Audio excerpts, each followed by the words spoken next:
Isang maaliwalas at mapagpalang araw sa ating mga kayanggaw at kabangers. Matagal na rin po ako nakikinig sa channel na ito. May 2 taon na rin. Kaya naman naisipan ko na rin na ibahagi ang aming karanasan ng kapatid kong bunso. 26 anyos ako noon at 10 taong gulang naman ang kapatid ko. Lumuwas kami papuntang Romblon sa pagnanais na mahanap ang ninong namin na matagal nang hindi nakikita. Pero dahil sa ginawa naming yon, isa palang lihim na komunidad ang matutuklasan namin. Isang lugar na naghihintay lang palang matuklasan ng kahit na sinong tao. Isinumpa ang mga nilalang na naroon, pero nang dahil sa ginawa namin, nagkaroon sila ng pagkakataon makatakas at makalabas sa lugar na matagal na nilang nagsilbing kulungan. Kilalanin niyo na lang po ko bilang si Donnie. Kabanong, mga kabangers at mga kayanggaw, ito ang aking kwento. Pero bago tayo magsimula, kung maaari sana'y pindutin niyo muna ang subscribe button kung bago pa lang kayo sa channel nating ito. Mag-subscribe na rin po kayo sa iba pa nating mga channel na ang Pamela Clamil at Kabanong version 2.0. Kung wala po sa nabanggit ko ang pangalan ng channel, at hindi po ang picture ko ang nakalagay sa profile pic, hindi po natin channel yon. Huwag po nating suportahan. Huwag po tayong mag-subscribe o i-unsubscribe po natin kung nakasubscribe na po tayo. Nagnanakaw po yon ng ating mga videos. Naglalambing po ko sa inyo na ang suportahan lang natin ay ang mga channel na nabanggit. Mag-iwan na rin kayo ng comment at pindutin na rin ang like button. Napakalaking tulong po sa ating channel ang gagawin niyong pong ito. Isang malaking suporta po yun sa ating channel na labis ko pong ipagpapasalamat. At ngayon, sa ating pagpapatuloy.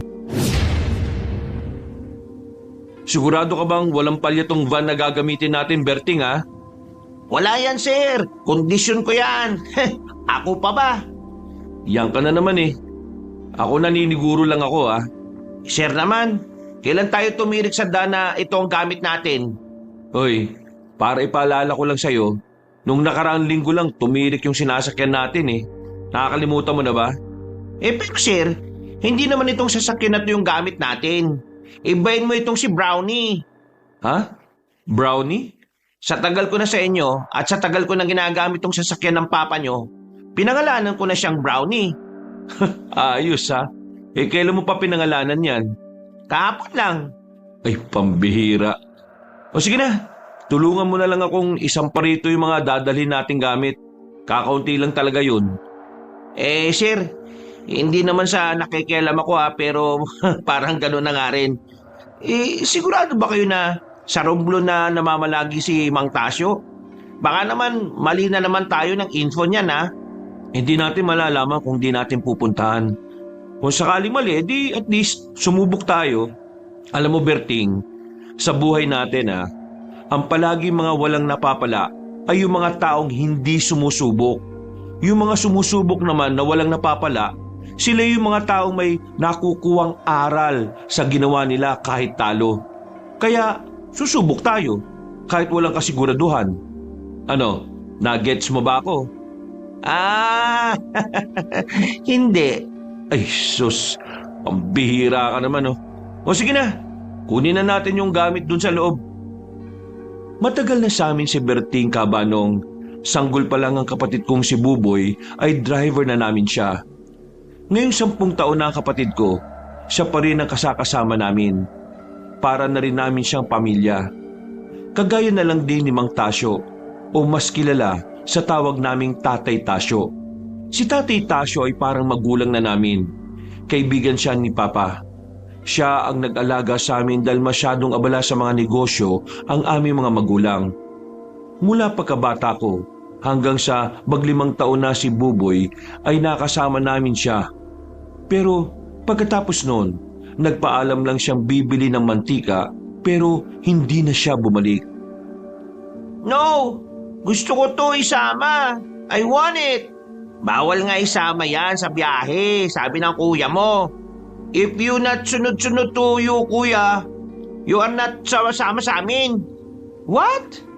Ay, pambira ka naman kasi. Huwag ka na nga kasi mag-English-English. Kapag ako kausap mo mahirapan lang tayo pareho. Gusto ko nga itong isama sa pagkalis natin Paborito ko itong laruan Bawal nga ang robot sa Romblon. Kapag dinala mo tong robot mo, magiging marmol to. What is marmol? Oh, ano na naman ba tong naririnig kong sigawan ha? Itong kapatid mo dadalhin tong malaking robot niya. Sabi ko baka maging marmol to sa Romblon. Ayaw yatang maniwala Kuya, gusto ko itong isama, please. Hindi tayo maglalaro sa Romblon. Hahanapin natin si tatay o Ninong Tasyo. At isa pa, hindi ko ba nahihiya sa kanya? 10 taong ka na, naglalaro ka pa niyan. Oo nga, 10 taon ka na Ilang taon na lang, tutubuhan ka na ng ball. Oo. Ikaw talaga, Berting Ano-ano mga sinasabi mo sa bata O basta Buboy, hindi mo dadalhin yan Hindi playground ang pupuntahan natin. Pero kuya, wala nang pero-pero. Kung ayaw mong sumunod, ako na lang mag-isa ang aalis. Hindi ako kasama? Malamang kasama ka.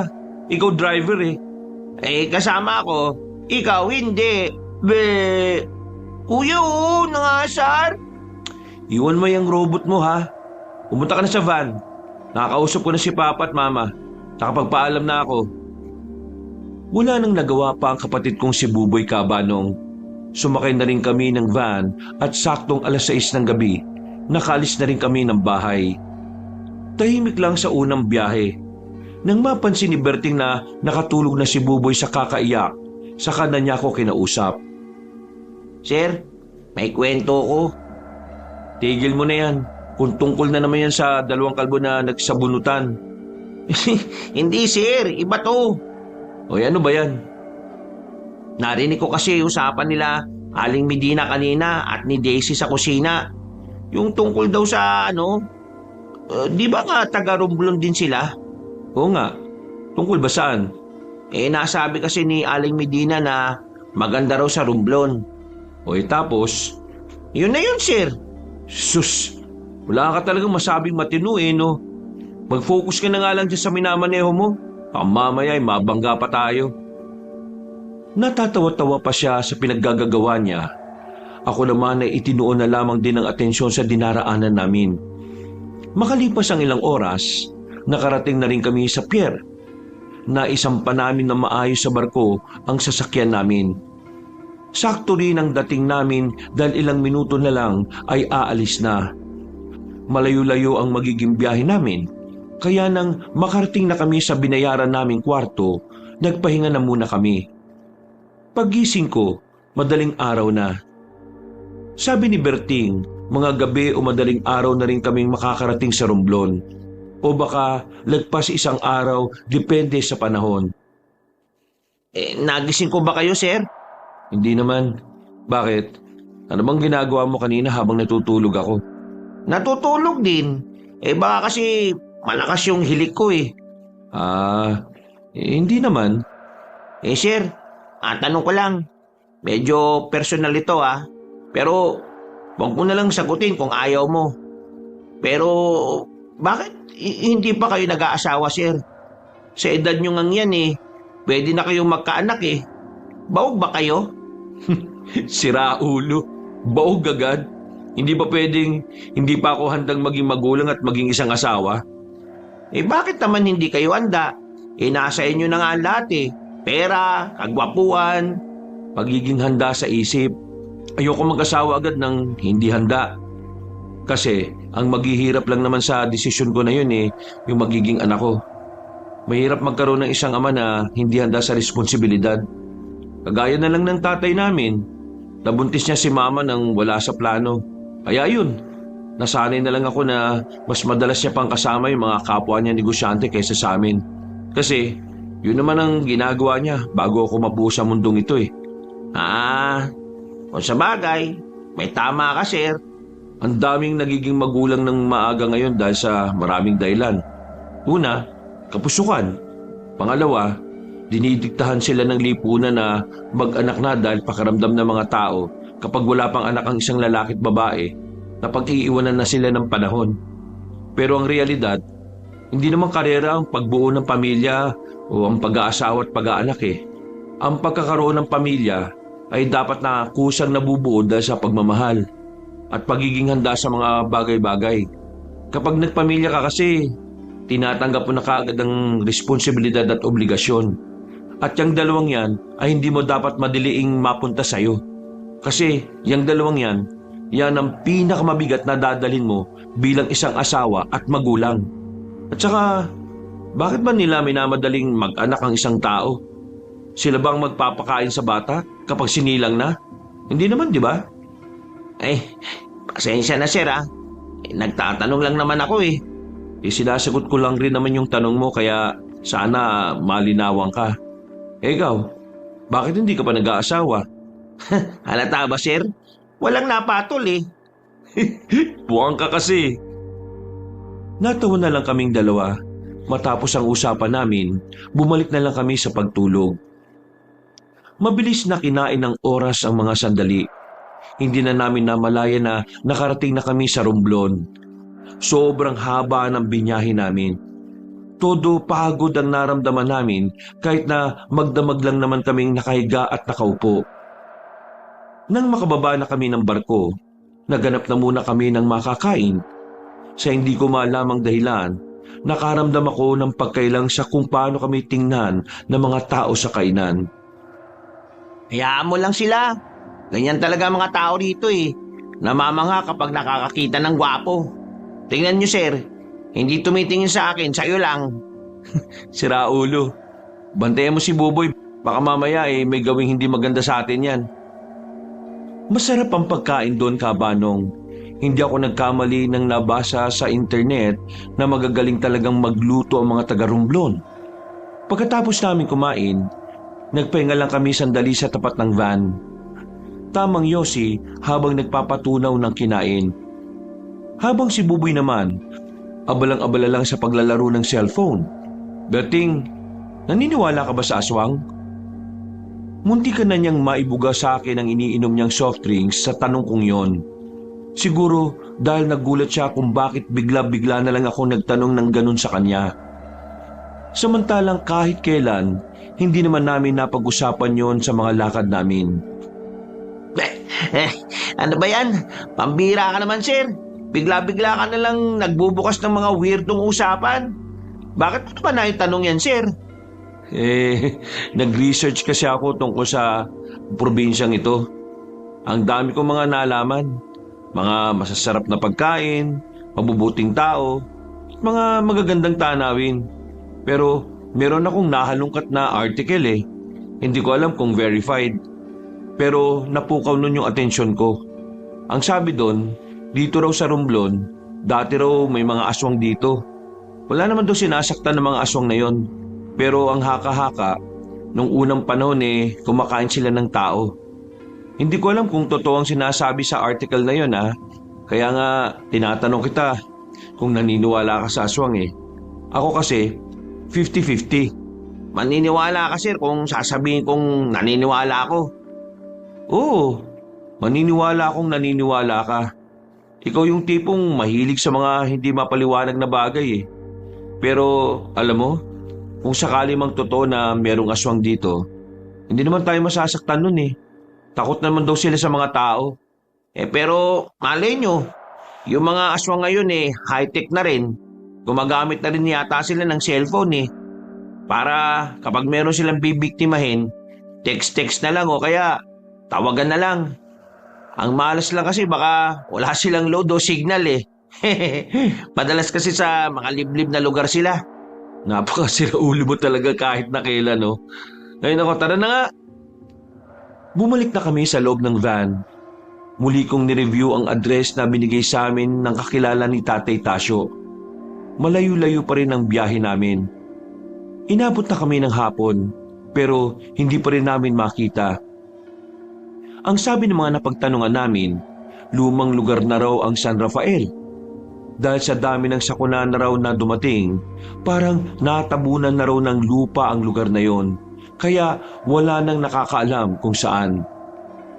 Medyo nabahala kami noon kasi yun lang naman ang lugar na binigay sa amin. Wala naman kaming ibang alam na pwedeng puntahan ni Tatay Tasyo. Tanging doon lang talaga. Kaya naman, pinarada na muna namin ang sasakyan sa gilid ng daan. Wala na kaming pakialam kahit na madilim pa sa parting yon. Pampihira. Kanina pa tayo eh. Nakakapagod na ah. Hindi naman natin makita. Grabe no? Ganun yun talaga kami si Mang Tasyo para matyaga kayong hanapin siya? Pangalawang tatay na rin kasi namin yun. Kaya hindi naman siguro masama kung paghirapan namin na hanapin siya kung saan siya matatagpuan. Kalahati ng buhay namin, yun yung pinunan niya eh. Kaya hahanapin namin siya kahit na anong mangyari. Miss na rin kasi siya ni Buboy eh. 5 taon pa lang nung bata nung umalis siya. Kung sa bagay, Teka, nasaan na ba tayo? hindi na gumagana yung online map sa akin kasi wala nang signal sa parting to eh. Pero kanina, may nalagpasan tayong baryo na wala naman sa mapa. Basta, nakita kong parang malit na baryo sila. Balik na lang kaya muna tayo doon. Hanap lang tayo ng bahay na mapaglilipasan ng gabi. Sana meron tayong mahanap doon. Kinabig ni Berting ang manibela at saka muli kaming bumiyahe. May 10 minuto pa bago kami nakarating sa sinasabi niyang baryo. Tumigil kami sa tapat. Pagtingin namin sa arko, sira-sira. Wala na rin yung pangalan na nakalagay sa arko doon. Sigurado ka ba sir na dito tayo magpapalipas ng gabi? Parang lugar ng mga rebelde to eh oh. Kaya nga eh. Sir, dito na lang tayo sa labas. Huwag na muna tayong pumasok. Pwede naman dito tayo magpalipas ng gabi eh. Kapag maliwanag na, doon natin malalaman kung ano mga klaseng tao nandyan. Sa bagay, may punto ka nga. Sinunod ko ang sinabi ni Berting. Pinarada na muna namin ang sasakyan sa gilid at nauna na rin nakatulog si Buboy dahil na rin sa pagod nito. Habang kaming dalawa, tumambay na muna kami sa tapat. Tamang inom lang ng 1 boteng alak at tamang hitit ng yosi. Habang nag-uusap kami, isang babaeng matangkad ang dumaan sa harapan namin at akala namin nung una ay multo sa sobrang puti niya. Pero napatingin siya sa amin at napatigil. Ano kailangan nyo? Bakit nyo ako tinitingnan? Huwag kang mabahala, miss. Wala kaming gagawin masama. Hindi naman kami masamang tao eh. Nandito lang kami para maghanap sana ng matutuluyan. Malayo pa kasi yung pinanggalingan namin eh. Tama si sir, ganun nga. Matutuluyan? Bakasyonista ba kayo? Parang ganun na nga.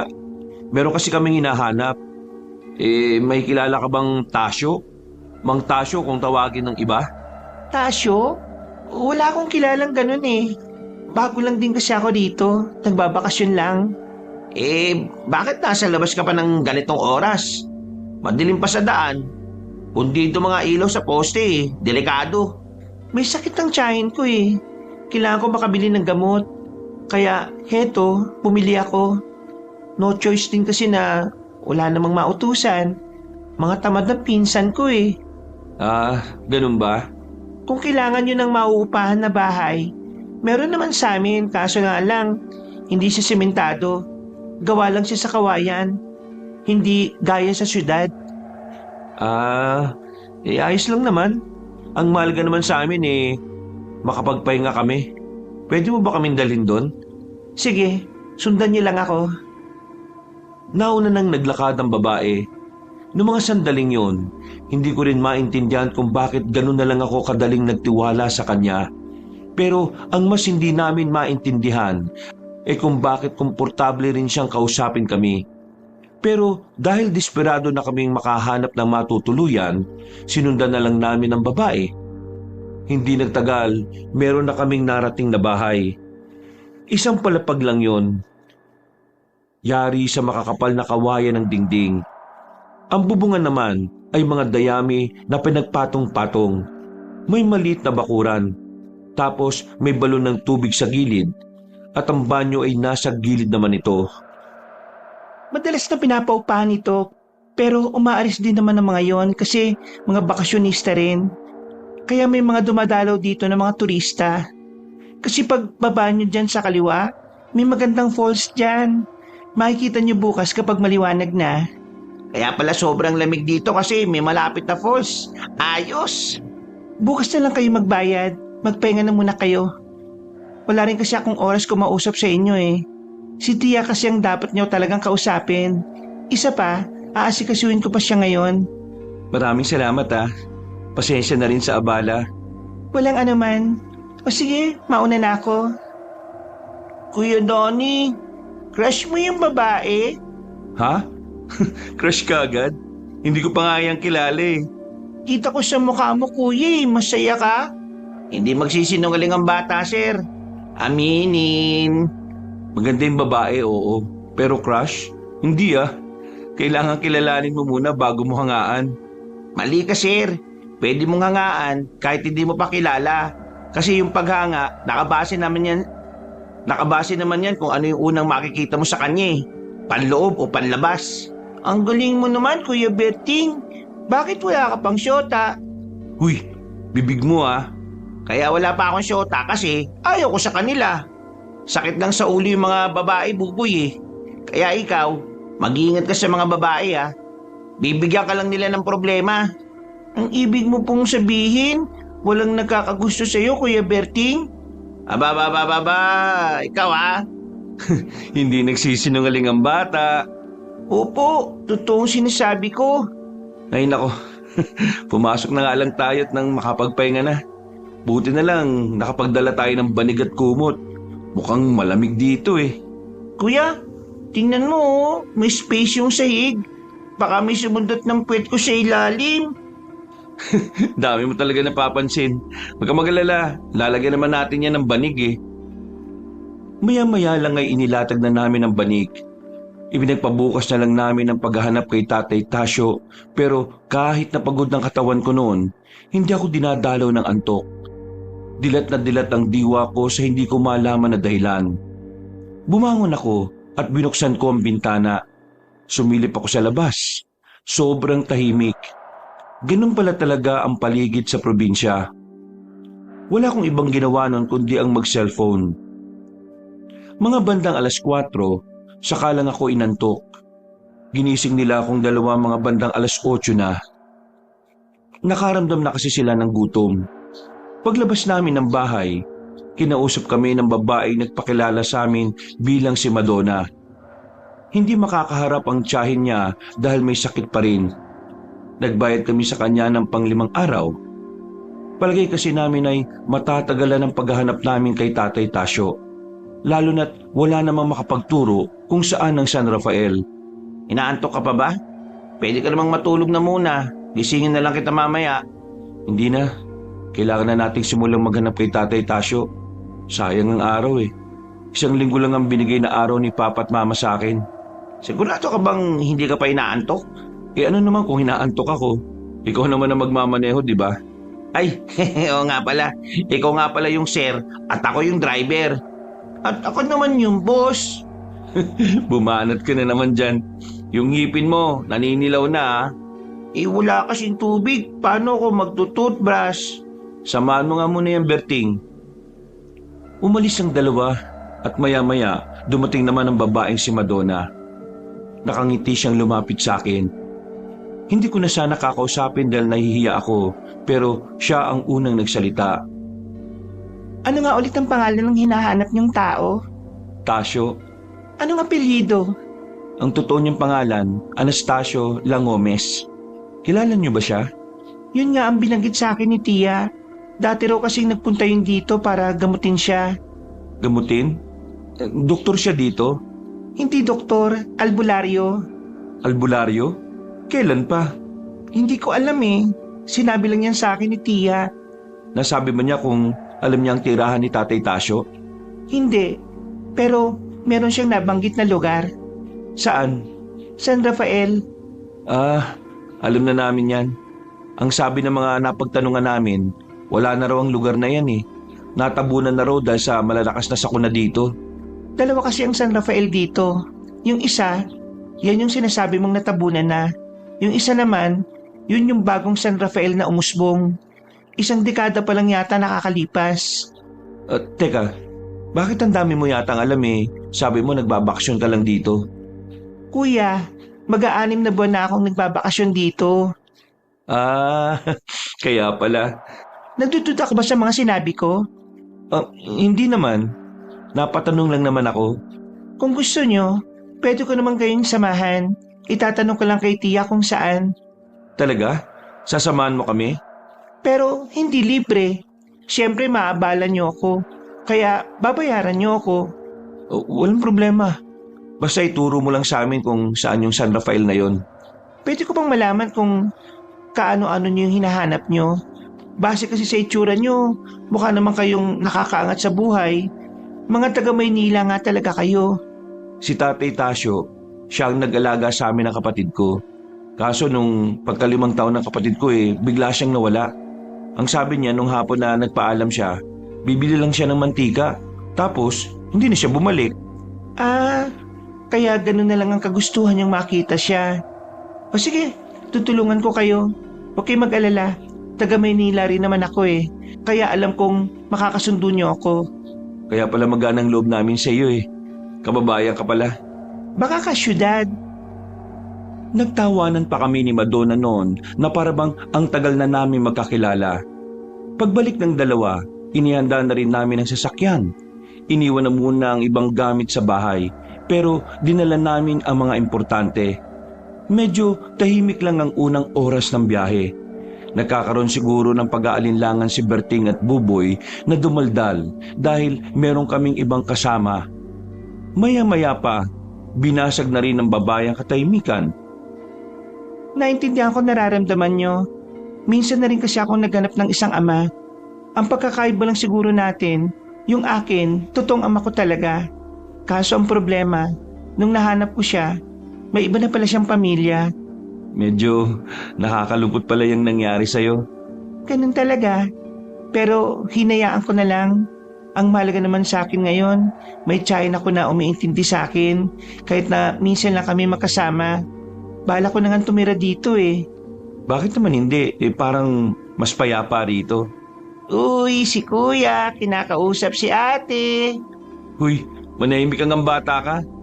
Ipakain kita sa aswang Nang sabihin ko yun, nakita ko ang kakaibang ekspresyon sa mukha ni Madonna. Napatingin siya sa labas nang mapansin niyang nakatingin ako sa kanya. Hindi na ako nagdalawang isip na tanungin siya. Nag-alala rin kasi ako na baka hindi niya gustong makarinig ng salitang aswang. Madonna, pasensya na pero may mali ba sa sinabi ko? Takot ka ba sa aswang? Wala ka namang maling sinabi. Meron lang talaga akong naalala. Naalala? Anong... Uy! Biglang malakas na pumreno si Berting. Uy, Berting! Ano ba? Bakit ba napreno ka ng napakalakas? Makati lang yung puwet ko Ayan, andar na ulit. Papansin si Kuya Berting Ano na nga ba yung sinasabi mo, Madonna? Ayaw kong sabihin to. Baka matakot ang kapatid mo. Di yan. Walang hiya yan Hindi yan marunong matakot. Nung mga unang linggo ka dito, meron ako naging karanasan sa mga aswang. Meron kasi kaming pinuntahan na pista. Akala namin, normal na tao lang ang mga nandun. Pero hindi pala. Sinasabi mo ba, miss, na aswang ang mga napuntahan ninyo? Hindi naman lahat pero may ilang kabahayan doon na puro aswang ang nakatira. Munti ka na kaming mapahamak ng mga pinsan ko ron. Buti na lang, tinulungan kami ng mga kasama naming lalaki kaya nakaalis kami. Pero kung hindi kami nakatakas, baka raw wala na kami ngayon. Nangangain daw kasi ng mga tao yung aswang Ay nako, ano ba itong kinukwento ko? Mukhang hindi naman kayo maniniwala Ayos lang. Medyo naiintriga rin naman ako sa mga aswang na yan Ibig sabihin lang yan, totoo pala talaga mga nabasa ko sa internet. Meron pala talagang aswang dito sa Romblon. Meron, pero ang sabi kasi sa akin ng tiyahin ko, palipat-lipat daw ang mga yan Kaya hindi mo rin talaga malalaman kung ang kinalalagyan mo ay lugar na ng mga aswang. Sir, alam mo yung sinabi kong kwentuhan nila Aling Medina at ni Daisy? Ang totoo, aswang ang usapan nila. Nakaraang taon lang daw merong natagpo ang grupo ng aswang. Pero hindi naman daw nananakit. Pero siyempre, nakakabahala pa rin, di ba? Magsasalita pa sana ako nang bigla na lang umiyak si Buboy. Nung una, akala namin naipit siya sa upuan. Yung pala, takot na siya sa pinag-uusapan namin. Dahil doon, itinigil na namin ang ganong klase ng usapan. Makalipas ang ilang sandali, tinuro na rin ni Madonna ang sinasabi niyang San Rafael. Isa itong baryo na hindi hamak na mas maayos kumpara sa unang mga napuntahan namin. Sa bungad pa lang ay malinis na. Maayos ang nakalagay na pangalan sa itaas, San Rafael. Pagsilip namin sa loob, may mga tao na abalang-abala sa ginagawa. Pero ang baryo na yon ay nasa liblib na, kaya hindi gaanong nadadaanan ng mga sasakyan. Ang sabi ni Lola, diyan lumipat yung mga taong naapektuhan ng sakuna sa unang San Rafael. Hindi ko alam kung nandyan yung hinahanap nyo. Pero ayan yung baryong hinahanap nyo. Medyo weirdo nga lang dyan. Kasi sabi ni tita, huling punta niya dyan, munti ka na siyang hindi makauwi. Ayaw siyang paalisin ng mga nandyan. Hindi ko alam kung bakit. Buti na lang nakumbisi niya rin sa bandang huli. At ito pang nakapagtataka. May usap-usapan na yung mga tao dyan, hindi umaalis ng baryo nila. Kaya magtataka ka talaga Paano sila nabubuhay dyan? Bakit ngayon mo lang sinasabi sa amin? Oo nga, ang haba ng biyahe natin. Hindi mo sinabi kanina. Ayaw niya namang mag-usap ng misteryosong usapan, di ba? Ano sir, tutuloy pa ba tayo? Wala naman tayong kasiguraduhan kung haka-haka o totoo lang yung mga sinabi ni Madonna. Siya na rin ang nagsabi, usap-usapan lang. Yung sinabi ko tungkol sa karanasan nila Tia, totoo yun. Baka naman may mga nangyari sa loob na hindi mo alam kaya ayaw silang pauwiin. Wala naman akong problema kung ayaw niyong maniwala Ako naman nagsasabi lang sa inyo. Hindi na ako sasama sa inyo sa loob Pwede bang ihatid niyo na lang ako sa kalsada para makasakay ako ng tricycle? Bago kami pumasok sa San Rafael, hinatid na muna namin si Madonna para makauwi. Binigyan namin siya ng pera, kasama na rin ng bayad sa pagsama niya sa amin. Maya-maya lang, pumasok na rin kami sa baryo. Nakakailang dahil nang makita kami ng mga nasa bungad, lahat sila ay tumigil sa kani-kanilang ginagawa. Nakatingin sila sa amin na parang yun ang unang pagkakataon na nakakita sila ng tao. Magandang tanghali po sa inyong lahat. Nandito po kami dahil meron kaming hinahanap. Sir, mukhang hindi naman titira si Mang Tasyo sa ganitong uri ng lugar Kailangan pa rin nating subukan kung nandito nga. Kuya, parang natatakot na ako dito. May matandang babae na dumating. Maayos ang suot niya. Malinis at mukhang magara. Maaliwalas din ang mukha kahit medyo kulubot na rin ang balat. Nakangiti, kumpleto pa ang ngipin. Magandang tanghali sa inyo. Ano ang may paglilingkod ng aming baryo? Magandang tanghali po. Meron lang po kaming hinahanap na tao. May nakapagsabi po kasi na dito siya naninirahan. Tao? Anong pangalan at makakilala ko? Tasyo po. Tasyo? Teka, Anastasio Longomes ba ang tunay niyang pangalan? Parang nabuhayan ako ng loob ng mga sandaling yun, Kabanong. Nagkaroon kami ng pag-asa na sa wakas, makikita na rin namin si Tatay Tasyo. Opo, siya nga po. Nasaan po siya? Teka, kaano-ano niya ba kayo? Ninong po namin siya. Bukod doon, parang tatay na rin kasi siya sa amin. Kasi siya ang nag-alaga sa amin nung bata pa po kami. Dito nga nakatira si Tasyo. Ang kaso, umalis siya ngayon. Nanggagamot kasi ang taong yon. Alam niyo ba na isa siyang mahusay na albularyo? So, totoo talaga na albularyo siya? Abay, oo naman. Napakahusay ng taong yon. Sa katunayan, marami na siyang natulungan. Sir, mukhang manggagamot talaga si Mang Tasyo dito sa Romblon Siya nga pala. Ako nga pala si Loresca. Ako ang asawa ng kapitan dito, si Demetrio. Kami ang namamahala rito sa baryo namin. Kung gusto nyo, dadaling ko kayo sa bahay ni Tasyo. Ang kaso nga lang, wala naman siyang kagamit-gamit. Kapag naalis kasi siya, yung kakaunting gamit na kaya niyang dalhin, dinadala niya. Hindi naman kasi talaga siya taga rito. Nakiusap lang siya sa akin na pansamantalang dito muna siya kasi meron siyang ginagamot na malapit lang dito. Kailan naman po kaya siya babalik? Hindi ko rin alam. Depende kasi yan. Kapag marami siyang ginagamot, napapatagal. Kung alam ko lang kung saan siya nang gagamot, abay ituturo ko na lang sa inyo. O tara, sumunod kayo sa akin.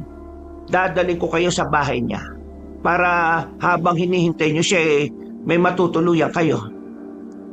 Nagkatinginan kaming dalawa ni Berting. Napatangon na lang kami. Sinundan namin ang matanda. Habang ang mga nadadaanan naman namin ay ngumingiti lang.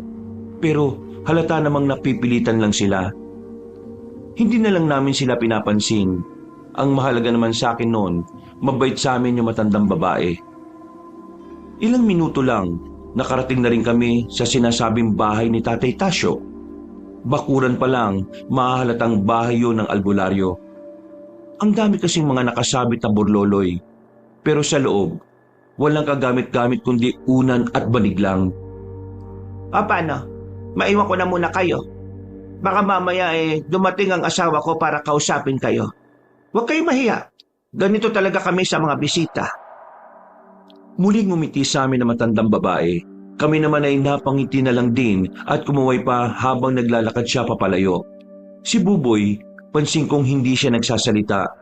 Tahimik lang siya. Parang may malalim na iniisip. Buboy, ayos ka lang? Nagugutom ka na ba? Kuya, sigurado ba na nandito si Tatay Tasyo? Yun ang sabi ng matandang babae. Kailangan nating subukan. Malay mo, nandito nga. Ang pangit kasi ng lugar na to, kuya. Uy, bibig mo. Kapag narinig ka ng mga taga rito, baka mag-aalit yung sayo. Paano pangit? Mas malinis at maliwalas nga rito kumpara sa baryo nila Madone. Gutom lang yan, Berting. Ilabas mo na lang ngayong dala-dala natin pagkain. Pakainin mo tong isang to. Yes, sir. Para malis yung pagkatulig ng batang yan. Hindi naman po ako nagugutom Sigurado ka? Walang iiyak-iyak mamaya Seryoso lang na tumango ang kapatid ko. Hindi ko rin alam kung bakit biglang ganun na lang ang kanyang pinapakitang ugali. Hindi naman siya ganun kaseryosong tao. Pero kakaiba si Buboy noon. Para siyang matanda na may iniisip na kakaibang bagay. Dumating ang alas 5 ng hapon, naisipan kong bumalik sa baryo nila Madonna para kunin ang iba naming mga gamit. Naisip ko rin kasi na doon na lumipat sa lugar kung saan naroon si Tatay Tasyo. Umayag naman si Berting at Buboy. Hindi ko na sila pinasama dahil baka biglang umuwi si Tatay Tasyo at walang maabutan. Bumalik agad kayo, sir, Magkagabi na Ikaw na lang munang bahala sa batang yan, Kapag may problema, tawagan mo kagad ako. Walang problema, akong bahala rito. Hoy, Buboy, umayos ka, huwag kang pasaway. Huwag ka rin pasaway. Loko to O sige na, aalis na ako.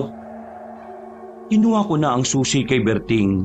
Nagmamadali akong maglakad nang makasalubong ko ang isang matandang lalaki.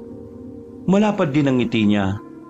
Nilipitan niya ako kagad nang makitang mabilis ang lakad ko. Iyo, sandali lang. Magandang gabi ho. Sino ho kayo? Nako, ako yung asawa ni Loresca. Ako kapitan dito. Kayo po pala yun. Pasensya na ho hindi ko alam Wala naman problema. Pero bakit ka nagmamadali? Aalis ka ba? Oho, kailangan kong balikan yung mga gamit namin doon sa isang baryo na una naming napuntahan. Bala ko kasing dito na mag-stay habang hinihintay si Tatay Tasyo. Magbabayad na lang po kami. Hindi na kailangan magbayad. Hindi rin naman ibang tao sa amin si Tasyo. Basta magkita lang kayo ulit. Masaya na kami ni Loresca. Bait niyo naman po palang kapitan, ano? Hindi naman. Natutuwa lang talaga ako na merong mga kagaya niyong kabataan na hindi nakakalimot sa matatanda. Paano? Mag-iingat ka sa pagmamaneho, ha? Sige po. Maraming salamat po, Mang Demetrio. Tinapik niya pa ako sa balikat. Binilisan ko na lang ang lakad ko, kabanong. Bago ako makapasok ng van, nakita ko pang nakatingin sa akin ang ilang lalaki sa bungad ng baryo. Tumango ako sa kanila. pero nanatiling seryoso ang kanilang muka. Mabilis ang pagpapatakbo ko ng sasakyan kaya kalahating oras lang narating ko na rin ang baryo nila Madonna. Sakto naman na nasa bakuran siya ng bahay namin, nagwawalis. Oh, bakit nagwawalis ka dyan? Gabi na. Eh ikaw, bakit mag-isa ka lang bumalik? Iniwan ko na muna si Berting at si Buboy doon. Kukunin ko lang naman yung iniwan naming gamit dito. Doon na muna kasi kami mag-stay habang hinihintay si Tatay Tasyo. Pagkasabi kong yun, biglang nagbago ang reaksyon ng mukha ni Madonna. Sandali niya ring nabitiwan ng walis pero dali-dali niya yung dinampot. Oh, ayos ka lang? Huwag na kayong tumuloy doon. Ha? Bakit naman? Doon daw nakatira si Tatay Tasyo eh. Masama ang pakiramdam ni Tia doon. Sabi niya sa akin, hindi normal ang mga tao doon eh. Ha? Paano hindi normal? Parang may baliw daw. Basta, hindi kayo dapat nandun. Sorry kasi dinala ko kayo doon. Pero gusto lang naman naming makatulong ng tiyahin ko pero hindi talaga dapat na naroon kayo eh. Oh, kalma lang. Wala ka namang kasalanan eh. Isa pa, nakausap na namin yung mga tao ron, lalo na yung kapitan. Mabait naman sila sa amin eh. Baka kasi yung tinutukoy mong lugar yung dating San Rafael na wala na ngayon. Ibang San Rafael na yung nakatirik doon. Napailing na lang si Madonna. Hindi na siya nagsalita. Pero bakas sa mukha niya na parang ayaw niya akong paalisin. Hinawakan niya ang kamay ko. Pailing-iling ulit.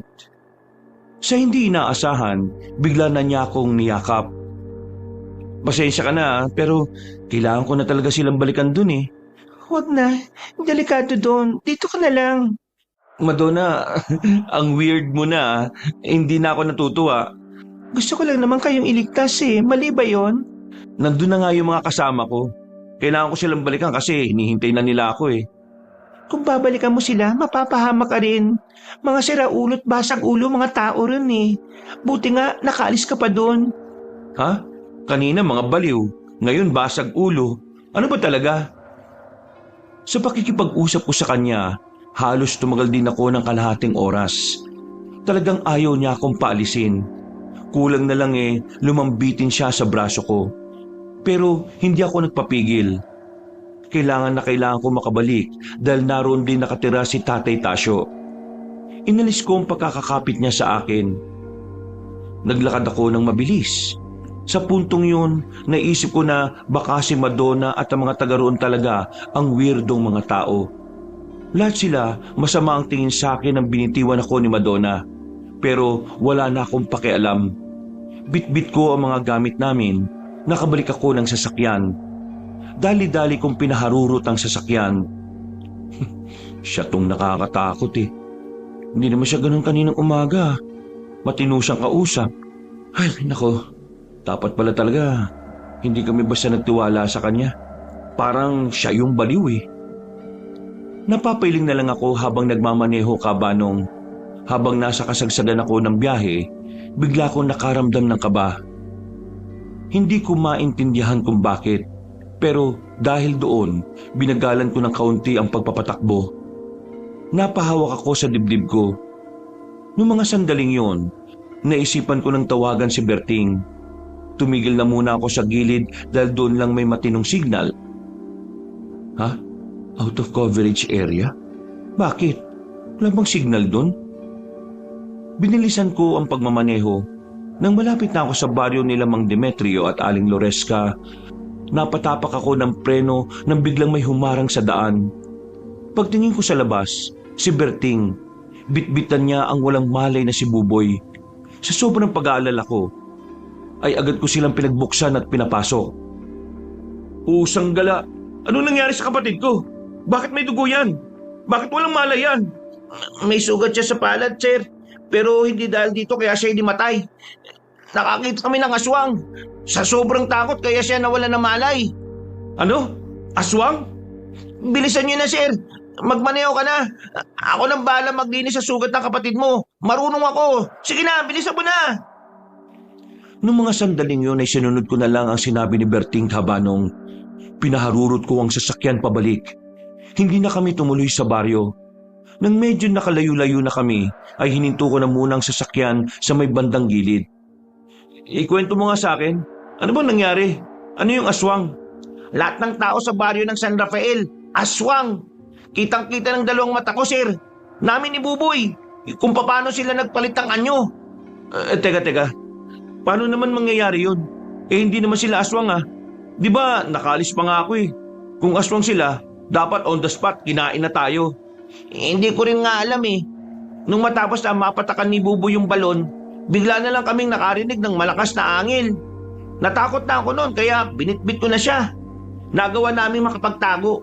Tapos, nung sumilip kami nakita na lang namin si Aling Loresca. Iba na yung itsura. Pati na rin yung iba nilang kasamahan. Basta pre, aswang sila. Hindi na dapat tayo bumalik doon. Baka niloko lang nila tayo para kainin sa tamang oras. Buti na lang nalaman kaagad namin. Wisit yung mga yun ah. Aswang pala yung mga hayop na yun. Tingin ko kaya nila kilala si Mang Tasyo kasi isa si Mang Tasyo sa kumakalaban sa kanila. Narinig ko kasi kanina, sabi ng isang lalaking aswang, pwede raw nila tayong gamitin panlaban kay Mang Tasyo. Ang tanong ngayon, sana ba talaga natin mahahanap si Tatay Tasyo? Sa ngayon, kumalma na muna tayo para makapag-isip. Walang ya, kinabahan talaga ako dun ah. Yung kapatid ko, ayos lang ba talaga siya? Paano siya nagkaroon ng sugat? Nagaya kasi itong tumae. Wala namang banyo sa bahay na yun kaya sabi ko, iigibang ko na lang siya ng tubig sa balon tapos tumae siya sa halamanan.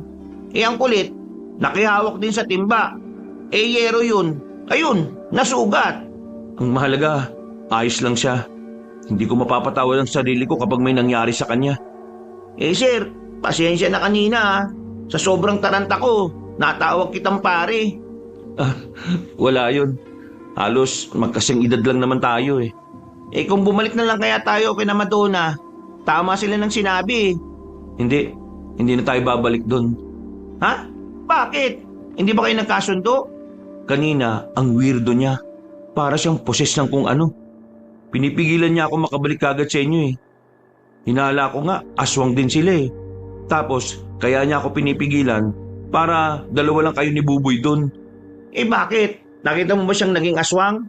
Baka ayaw niya lang talagang mapahama ka. Masama nga ang kutob ko eh. Tingin pa lang sa akin ng mga tao ron, kakaiba na eh. Hindi naman sila ganun nung unang dating natin eh. Di kung ganun, hindi rin pala talaga tayo babalik sa kanila. Ang tanong, tayo ngayon. Bahala na. Full tank naman tayo eh. Kung saan tayo dalhin basta ligtas. Ako na magmamaneo, sir, para makapagpahinga ka. Nagpalitan na kami ni Berting. Naging tahimik na ang mga sumunod na minuto. Nagising na rin si Buboy noong mga sandaling yun. Ramdam na ramdam ko pa rin ang takot base sa kanyang paghawak sa kamay ko. Nanginginig siya. Niyakap ko na lang siya para kahit na papaano, mabawasan ang pangamba na kanyang nararamdaman. Hindi pa kami nakakalayo sa pinanggalingan namin. Biglang may pumutok ng gulong namin. Agad naman kaming bumaba. Karga ko sa likod ko ang kapatid ko nang tingnan namin kung ano ang nangyari. Pagtingin namin sa kalsada, may mga nakakalat na kahoy na mayroong mga nakauslim pako. Parang sinadya. Meron naman kaming pamalit na gulong. Pero sa mga sandaling yon, nakaramdam na ako ng kakaiba. Parang may mga nagmamasid sa amin. Kaya sa halip na magpalit ng gulong, ay sinenyasan ko na si Berting. Agad naman namin kinuha ang tubo sa loob. Sir, paano tong van? Sara mo na lang. Mababalikan pa naman natin yan eh. Anong nangyayari, kuya? Natatakot na po ko. Huwag ka mag-alala. Walang mangyayari sa'yo. Tatakasan natin sila. Wala pang lumilitaw sa paligid pero sinimulan na rin namin ang paglalakad. Pabilis ng pabilis ang lakad namin. Hanggang sa hindi nagtagal, tumatakbo na rin kami. Nakita kasi naming meron ng nakasunod sa amin na grupo ng kalalakihan. Sir, nila, mga aswang na yata mga yan. Kapag gumapang, aswang na yan. Walang iya, gumagapa nga. Eddie, aswang na mga yan. Bilis! Mas binilisan pa namin ang takbo. Pagliko namin sa isang kanto, meron ding mga aswang doon na papasalubong. Kaya kumaliwa na kami papasok ng gubat. Alam naming mas delikado sa masukal na lugar, pero Yun na lang ang natitirang daan para makatakbo kami palayo sa kanila. Pre, nasa likod na naman sila. Ay sorry, sir pala. Ikaw nang bahala kapag nakalapit na sila. Ikaw ang may tubo eh. Nang makalabas kami sa masukal na parte ng gubat, dito na kami kinalibutan ng malala. Pumalibot na kasi sila sa amin. Wala na kaming madaanan. Iyak na rin ang iyak ang kapatid ko noon, kaya mas lalo akong kinabahan. Nagdarasal ako noon na sana merong himala na mangyari sa mga oras na yun. Sige, lumapit kayo mga inayuba kayo. Papaluin ko mga mukha nyo. Kuya, nakakatakot mga mukha nila. Sobrang nakakatakot. Huwag mo kasing tingnan, pangbihira ka naman eh. Umangil ng napakalakas sa mga aswang. Marana silang lumapit sa amin. Nang ilang metro na lang ang pagitan nila, isang lalaki ang bigla na lang dumating. Ang ganda ng pasok niya. Nanggaling siya sa itaas ng puno. Pagbagsak niya, napatingin sa kanya mga aswang. Maging kami napatigil din. Long hair ang lalaki. Hinawi niya ang buhok niya sabay tingin sa amin. Huwag kayong mag-alala mga kaibigan. Narito na ang tagapagligtas na hindi nyo na dapat bayaran. Huwag na mangamba dahil narito na ang bayani na hindi puro amba. Among para sa inyo. Ano sa tingin nyo? Ha? Salamat ah. Pero kailangan ba talagang ganyan ang entrance mo? Nasa panganib na ang buhay natin eh. Hindi mo kailangan magduda kaibigan. Nasa sinapupunan pa lang ako ng nanay kong may abs. Kinakalaban ko na ang mga aswang. Kayang-kaya ko ito. Akong bala sa mga turistang inapi ng mga durugistang aswang. Hinugot ng lalaki ang kanyang katana sa tagiliran niya. Hindi siya nagdalawang isip na lapitan ng mga aswang. Pinagtulungan siya ng mga yon, pero kinaya niyang makipagsabayan. Habang nakikipagsagupa siya, narinig pa namin na may mga sinasabi siya na kung ano-ano. Puro kaekekan at kayabangan. Napatay ng lalaki ang 4 na aswang, pero nakatakas naman ang 5. Umatras sa mga yon nang mapansin nilang hindi nila kakayanin ng lalaki dahil sa husay nito sa pakikipaglaban. Ano? Nasaktan ba kayo mga kaibigan? Hindi naman. Maraming salamat sa iyo kung sino ka man. Bago magkalimutan, magpapakilala lang ako. Ako nga pala si Among. Kagaya ng sinabi ko kanina, trabaho ko ang pagpaslang sa mga aswang. Mabuti na lang at natsyempuhan ko kayo rito. Dito kasi ang ruta ng pag-iikot ko eh. Teka, matanong ko lang mga kaibigan, ano bang ginagawa nyo dito sa ganitong kadelikadong lugar? Meron kasi kaming hinahanap na tao. Tapos napunta kami sa isang baryo. Yung baryo pala na yon, baryo ng mga aswang. Oh my God! Oh, bakit? Ngayon ko lang napagtanto. Buhay na naman ang mga aswang. Ibig sabihin, nakawala na ang mga aswang sa baryong yun? Teka, alam mo ang baryong yon? Ibig sabihin kilala mo rin si Mang Tasyo? Oo, bakit? Paano niyo siya nakilala? Kung kilala mo siya, pwede bang dali mo kami sa kanya? Sagutin niyo muna yung tanong, paano niyo siya nakilala? Siya ang nag-alaga sa amin nung bata pa kami. Pero bigla na lang niya kaming iniwan nung 5 taon pa lang tong kapatid ko. Ngayon, bumiyahe kami mula Maynila para lang mahanap siya. Ngayon, ako naman ang sagutin mo. Paano mo siya nakilala? Sandaling tumingin sa malayo ang lalaki. Umiling-iling siya sabay nagpamewang. Walang naman ang kanang kamay ni Mang Tasyo. Kung gusto niyo makita siya, kailangan niyong sumama sa akin. Dadali ko kayo sa kanya.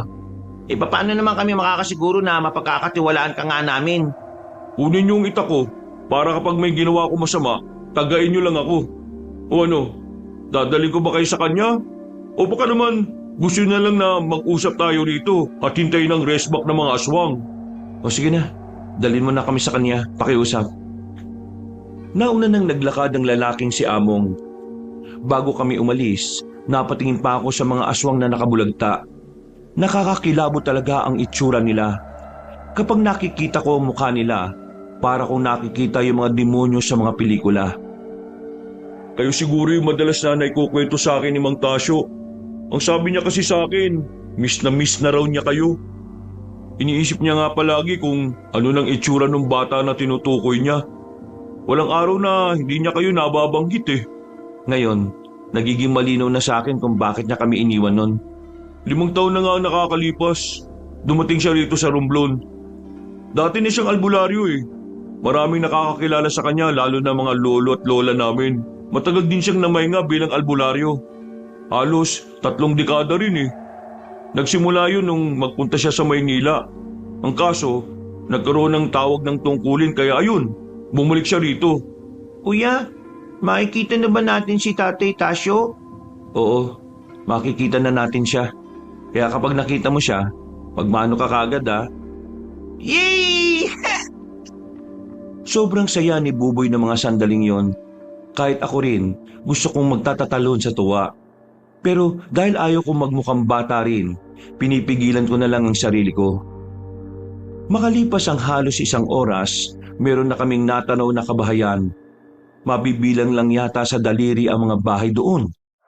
Hindi rin ganun kaliwanag kasi puro malalaking lampara at gasera lang ang nagsisilbing ilaw doon. Ang lugar kasi na yon ay napapagitnaan ng nagtataasang bundok. Wala silang supply ng kuryente. Narito na tayo mga kaibigan.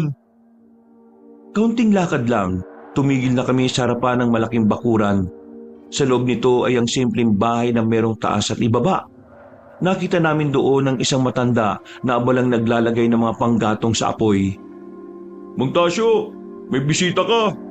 Bisita na naman. Visit ka talaga. Ha? Tila natameme si Tatay Tasyo nang makita niya ako. Dumako rin ang tingin niya kay Buboy. Nabitiwan niya pa ang hawak-hawak niyang kahoy. Pero meron akong napansin sa kanya. Wala na ang kaliwang braso niya. Dali, Boboy. Narito na rin ako, Mang Tasyo. Ha, Berting. Tay Tasyo, oo, kami nga ito. Ang tagal ka namin hinanap. Ang dami namin pinagdaanan para makarating ngayon sa harapan mo.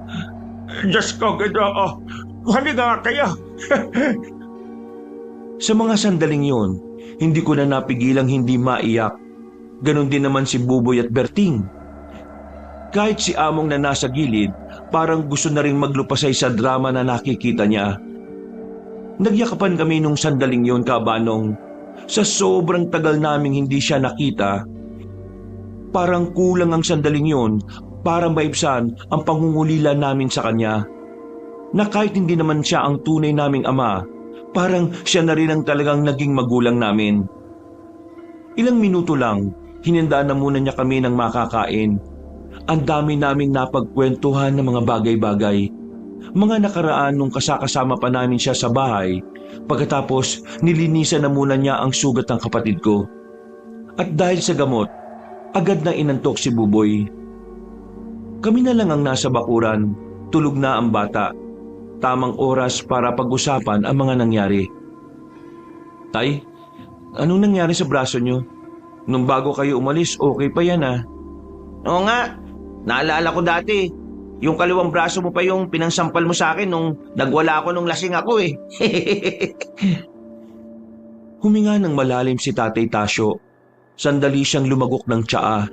Napangiti siya ng papilit at napadako ang tingin sa malayo. Mababakas ang kanyang lungkot base sa reaksyon ng mukha niya. Naputulan ako ng isang braso ng dahil sa mga aswang. 5 taon na nakalilipas. Napalabang kami sa mga nilalang na yon. Sa sobrang lala ng laban, nadali ang braso ko ng pinakamabangis nilang aswang. Kaya napilitan akong ipaputol na lang ito dahil kakalat ang lason sa katawan ko. Malalakas ang mga aswang nun. Sa sobrang lakas nila, hindi namin sila nagawang talunin. Pero nakaisip ako ng paraan para hindi na sila makapambiktima pa ng kahit na sinong tao. Nagtulong-tulong ang matatandang albularyo at mga veteranong mangriritual. Habang nasa kalagitnaan sila ng kanilang pagpapahinga, naglagay kami ng mga pangontra sa palibot ng kanilang baryo. Ang pangontrang yon ay parang sumpa dahil hindi na sila makakalabas sa baryong yon sapagkat ang mga pangontrang nakapalibot sa baryo nila ay malakas. Kaya kapag tinangka nilang makaalis, makakaramdam sila ng matinding sakit ng ulo hanggang sa ikabaliw nila. Habang gumagana ang pangontra, hindi sila magiging aswang. Magiging natural na tao lang sila sa loob ng lugar na yon. Astig naman pala ng pangontrang yan. Ang pangontrang yun ay galing pa sa mga sinaunang albularyo. Isang beses lang yun pwedeng gamitin. Tay, San Rafael ba yung sinasabi niyong lugar? Bakit? Nanggaling ba kayo ron? Doon kami napadpad eh. At dahil sa amin, kaya nabuhay ulit ang mga aswang. Huwag kayong panghinaan ng loob. Noon pa man pinaghandaan na namin ang ganitong sitwasyon. Ang mahalaga naman sa akin, ligtas kayong tatlo na nakarating sa akin. Wala na akong pakialam kung nabuhay man sila o hindi. Pero yung pinaghirapan niyo, sinira lang namin.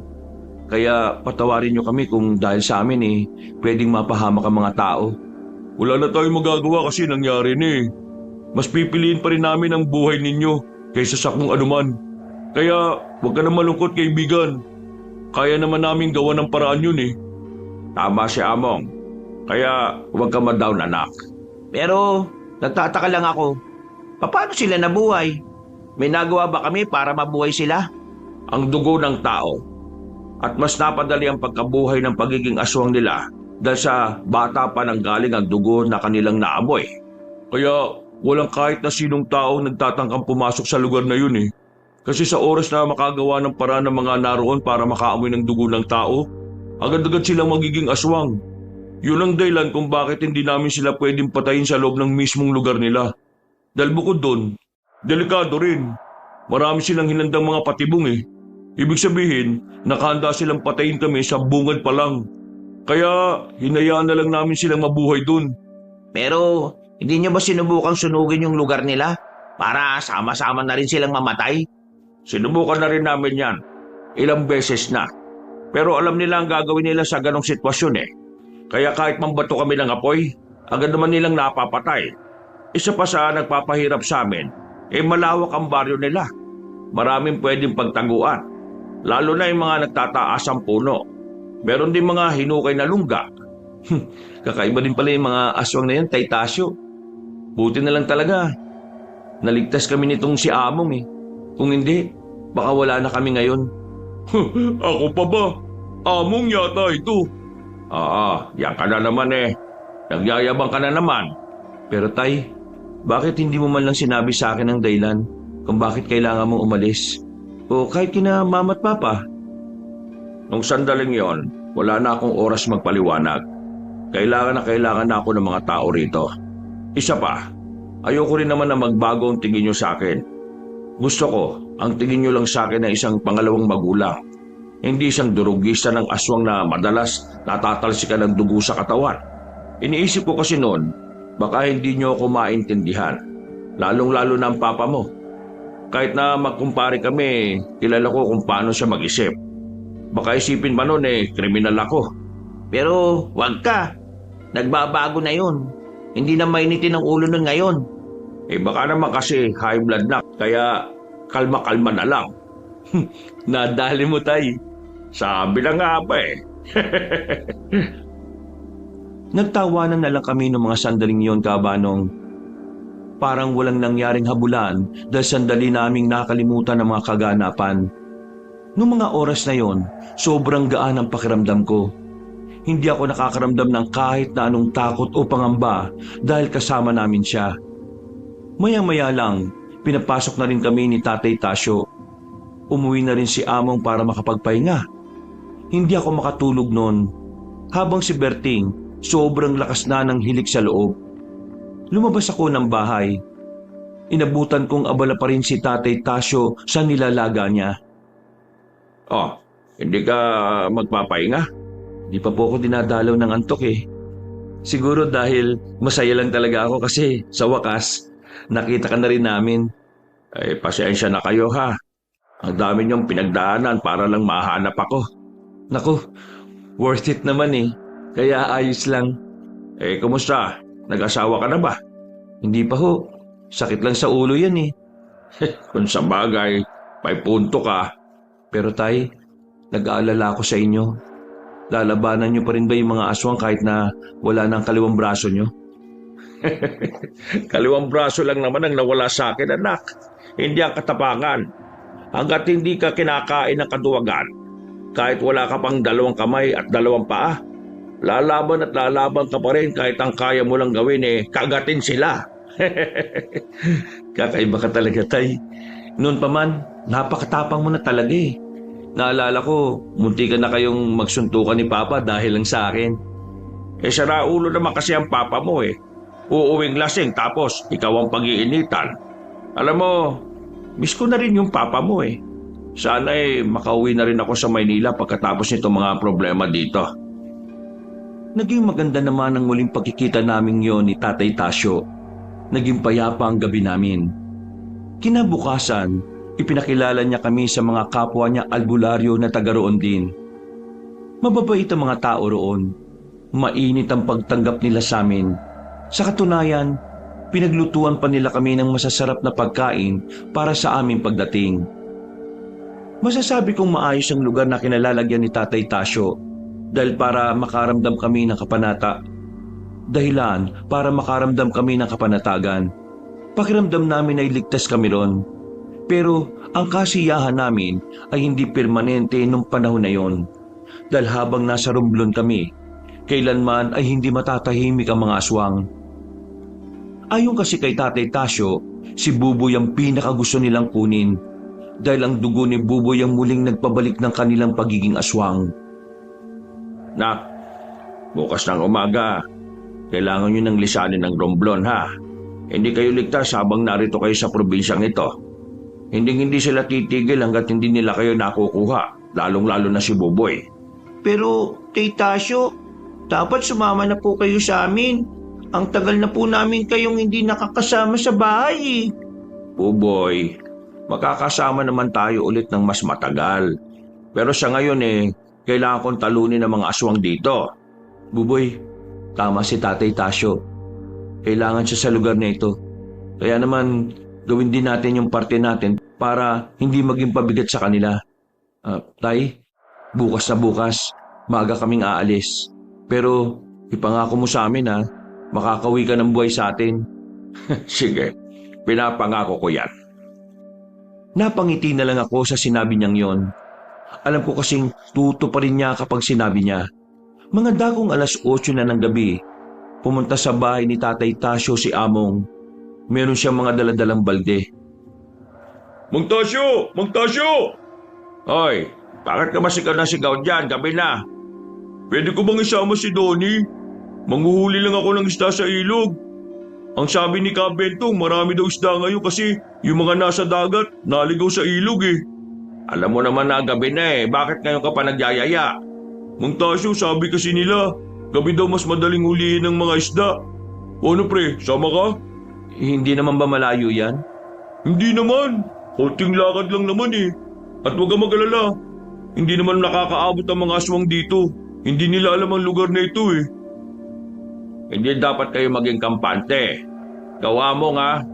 Ikaw ang mas nakakaalam kung anong abilidad ng mga aswang. May dala naman akong pangotra eh. Kaya kung sakali man, hindi naman sila makakalapit sa amin. Sige na Mang Tasyo. Kailangan ko makarami ngayon eh. Para bukas, maipadala ko na sa pamilya yan. Sayang din ang kita eh. Nasama na lang din ako, Mang Tasyo, para kahit papano may magbabantay dito kay Donnie. Ano ko, bata? Ay sige, mag-iingat kayo. Umayos ka Among ha. Kapag may nangyaring masama rito kay Donnie, malilintikan ka sa akin, siraulo ka. Aba, kung makapagsalita naman kayo, parang isa akong kriminal ah. Ay sige na, umalis na kayo para makabalik na kayo kaagad. Dala mga balde, umalis na rin kaming 3. Nagkukwentuhan pa kami habang naglalakad. Sa mga sandaling yon, magaan lang ang pakiramdam ko. Siguro dahil alam ko naman na kaya kaming protektahan ni Among sakaling mapalaban na naman kami. Ganun talaga yung si Mang Tasyo, mapag-alala. Pero napakabait talaga nun eh, no? Oo, mabait na tao talaga yon. Kung hindi, hindi siguro kami mapapamahal sa kanya, no? Teka nga, matanong ko lang naman. Ikaw, Among, wala ka bang pamilya? Wala. Palaboy-laboy lang ako sa bayan nung makita ko ni Mang Tasyo 5 taon na nakakaraan. Nakitaan niya ako ng potensyal, kaya sinama niya ako. At ngayon, ako na palagi kasama niya sa mga lakad niya. Mabuti naman at napunta ka sa magandang kamay no? Donnie, kapag natapos na itong problema natin, iuwi mo na sa Maynila si Mang Tasyo. Kailangan naman niya makapagpahinga. Masyado na siyang konsumido rito sa probinsyang to eh. Kahit kasi nung nakakulong pa ang mga aswang sa San Rafael, lagi siyang nababahala at problemado kung papaano papaslangin ng mga yun. Ganun ba talaga siya kabangis? Mabangis sila sa mabangis. Sa katunayan, hanggang ngayon, hindi pa rin namin alam kung paano namin sila tatalunin eh. Lalo na yung mag-asawang aswang, si Demetrio at Loresco. Masyado silang mabibilis eh. Mahirap silang tamaan. Hindi rin basta-basta mga kilos nila. Sanay na sila. Wala bang mas mabisang paraan? Ang sabi ni Mang Tasyo, meron naman. Pero delikado daw. Paanong delikado? Yun ang hindi na niya sinabi sa akin. Parang siya lang naman kasi nakakaalam kaya wala rin ako mapagtanungan kung ano yun eh. Matapos ang usapan namin na yon, ay namayani na ang katahimikan. Mga kuliglig at yabag ng paa na lang namin ang maririnig. Ilang minuto lang, nakarating na rin kami ng ilog. Hindi naman pala yon sobrang layo. Hindi na nga rin namin napansin na naroon na pala kami. Inilapag namin ang malaking lampara sa gilid at ang mga balde. Inihanda na rin namin ang pamingwit na aming dala. Nang pumwesto na kami, marami agad kaming nahuli. Pero hindi pa namin napupuno ang pangalawang balde. May naramdaman na kagad si Among. Napatigil siya at agad kaming sinabihan na magtago sa likuran ng bato. Bakit? Ano nangyayari? May nararamdaman ka ba? Mabigat na presensya. May mga paparating. Huwag kayong mag-iingay kahit na anong mangyari. Pinakiramdaman na muna namin ang paligid. Kinuha namin kaagad ang lampara para patayin. Maya-maya lang, meron ng grupo ng kalalakihan ang lumabas mula sa halamanan. Nung una, akala ko mga mangingisda lang din sila. Pero sabi ni Among, mga aswang ang mga yon. Nabahala kami dahil malapit na sila sa baryo nila Tatay Tasyo. Kailangan natin makabalik sa baryo. Kailangan malaman to nila Mang Tasyo. Lulusob na ba sila sa baryo nyo? Yun ang nakikita kong mangyayari ngayon base sa presensya nila rito. Wala naman kasing napapadpad na aswang dito sa amin Tara na, huwag na tayo magsayang ng oras. Hinintay namin kaunti na makaalis sa mga aswang. Nang masiguro naming wala na nga sila, dali-dali na kaming umalis. Hinayaan na muna namin ang mga nahuli naming isda. Karipas kami ng takbo. Ilang sandali lang, nakarating na rin kami. Sakto naman na inabutan namin si Tatay Tasyo na kausap ang iba pa nilang mga kasama. Akala ko ba manghuhuli kayo? Nasaan ang mga isda? Mang Tasyo, ang mga aswang, papunta na rito. Nakita namin sila sa ilog na mismong pinaghulihan namin ng isda. Anak ng teteng, nakita ba nila kayo? Hindi nila kami nakita. Mababang uri ng aswang lang sila Pero tingin ko, sa ibang direksyon meron ibang mga aswang. Baka kasama na rin nila yung mag-asawa ngayon. Tingin ko, natanda na nila yung amoy nyo. Kaya nila kayo natuntun dito. Kahit na kailan, malalakas talaga ang pang-amoy ng mga uri nila. Among, ikaw na munang bahala rito kina Donnie Ihahanda ko ang mga kasama natin. Tay, sigurado ka bang magiging ayos ka lang? Kagaya na sinabi ko anak, kaliwang braso lang ang nawala sa akin, hindi ang katapangan. Kaya huwag mo akong intindihin Ang isipin mo, kayo, si Buboy. Kahit ano mangyari, huwag na huwag kayo magpapahuli Ako bahala sa kanila, Mang Tasyo. Kahit magkapatayan pa, hindi ko sila pababayaan. O sige na, dalhin mo na sila sa kung saan nararapat. Halika kayo, sumunod kayo sa akin, bilis! Kinuha ko kagad si Buboy sa loob ng bahay at sumunod kami kay Among. Dinala niya kami sa isang bahay na yari sa bato. Sa lahat ng bahay na naroon, ayun lang ang sementado. Sinarado namin ang lahat ng bintana. Binarahan din namin ang lamesa ang harapan ng pintuan. Kuya, natatakot ako. Paano si Tatay Tasyo? Baka mapahamak siya. Huwag ka mag-alala. Sobrang galing ni Tatay Tasyo kaya kakayanin niyang labanan ng mga aswang na yon. Oo, tama kuya mo. Biyasa na yun. Kahit ilang aswang pa ang kalabanin niya, walang problema kay Tatay Tasyo yun. Binigyan kami ni Among ng tig-isang itak ni Berting. Tahimik lang kaming nasa loob. Nakikiramdam. naghihintay kung ano ang susunod na mga mangyayari. Mag-iisang oras na tayo dito, wala pa rin. Dito ba talaga ang punta nila? Hindi ako pwede magkamali. Dito ang direksyon nila eh. Nakakapagtaka naman kasi kung bakit magkakaroon ng aswang malapit sa baryong to. Kaya ihandaan niyo mga sarili niyo. Maya-maya lang mapapalaban na tayo. Sana ayos lang sila doon. Kung... Biglang isang malakas na alulong ng aso ang kanilang narinig. Ha? Yun na ba yun? Ayun na sila. Kuya! Kamaingay. Mas lalo tayong pupuntirihin ng aswang kapag nag-ingay ka. Tinakpan ni Buboy ang sariling bibig. Hindi nga nagtagal, narinig na namin ang mga angil ng mga aswang, pati na rin ang sigaw ng mga kapwa albularyo ni Tatay Tasyo. Nagkakagulo na sila sa labas. Habang kami, nanatili lang kami sa bahay ng bato na yon. Gustuin ko mang tulungan si Tatay Tasyo pero wala rin akong magawa. Kailangan naming sundin ang sinabi niya. Pinakambay tutulong na lang talaga namin sa mga oras na yun ay hindi maging pabigat. Atras! Sa likod ko kayo! Dali! Nang wala ang kalabog, sandaling nanahimik ang labas. Akala namin na wala na ang aswang na naroon. Pero nakarinig kami ng boses na matandang babae sa labas. Isang boses na pamilyar sa amin. Alam kong nariyan kayo sa loob, Donnie. Pagbuksan niyo kami ng pinto. Gusto ko lang naman kayong makausap. Manahimik ka, tanda! Hindi mo makukuha ang mga to! Dada ka muna sa akin! Bakit? Sino ka ba? Bakit masyado ka yatang matapang sa tono ng pananalita mo? Parang isa ka sa mga albularyong yun ah. Hindi na mahalaga kung sino ako. Basta ang mahalaga kung sino ang papatay sa'yo.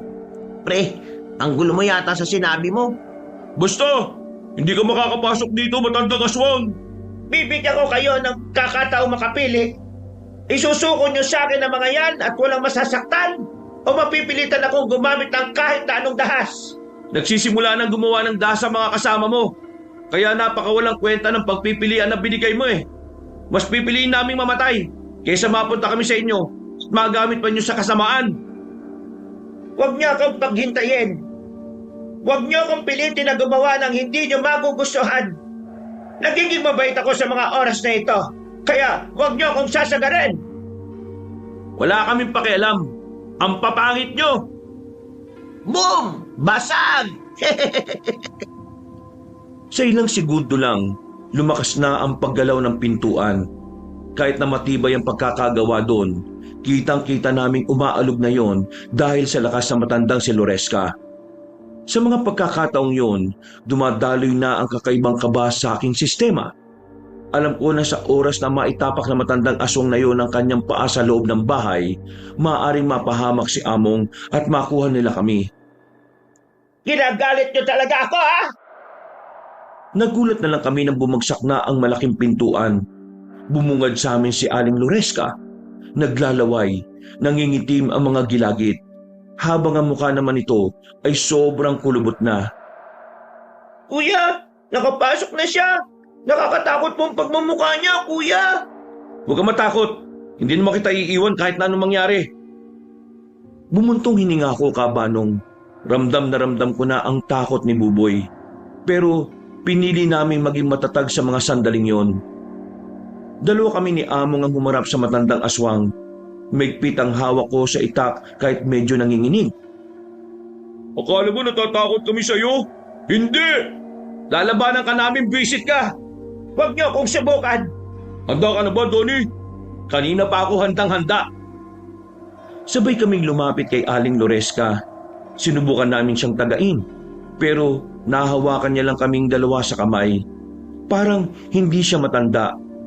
Ramdam na ramdam namin ang puwersa niya. Parang madudurog ang kamay namin noon sa sobrang higpit ng pagkakahawak. Kaya naman nakaisip ako ng paraan. Sinipa ko siya sa pagitan ng hita niya. Nang mabitiwan niya kami, saka namin siya sabay na tinaga.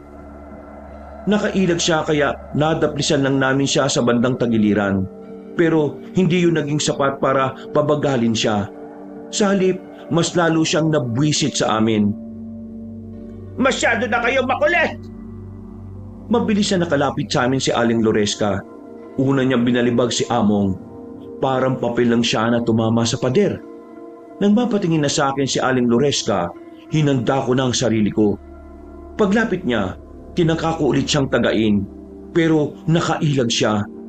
Binuhat niya ako at binalibag din sa lamesa.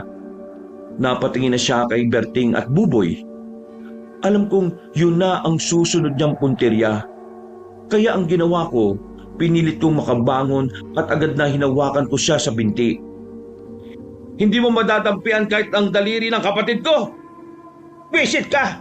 Tanggalin mo ang madumi mong kamay sa binti ko! Marumi pala ha. Etong marumi. Nakita na lang namin na nakalapit na pala si Among. Meron tong hawak-hawak na arinola.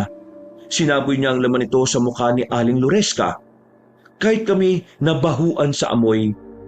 Habang wala pa sa wisyo ang matandang yon, sinipa ni Among para mapalabas niya. Umalis na tayo rito, bilis!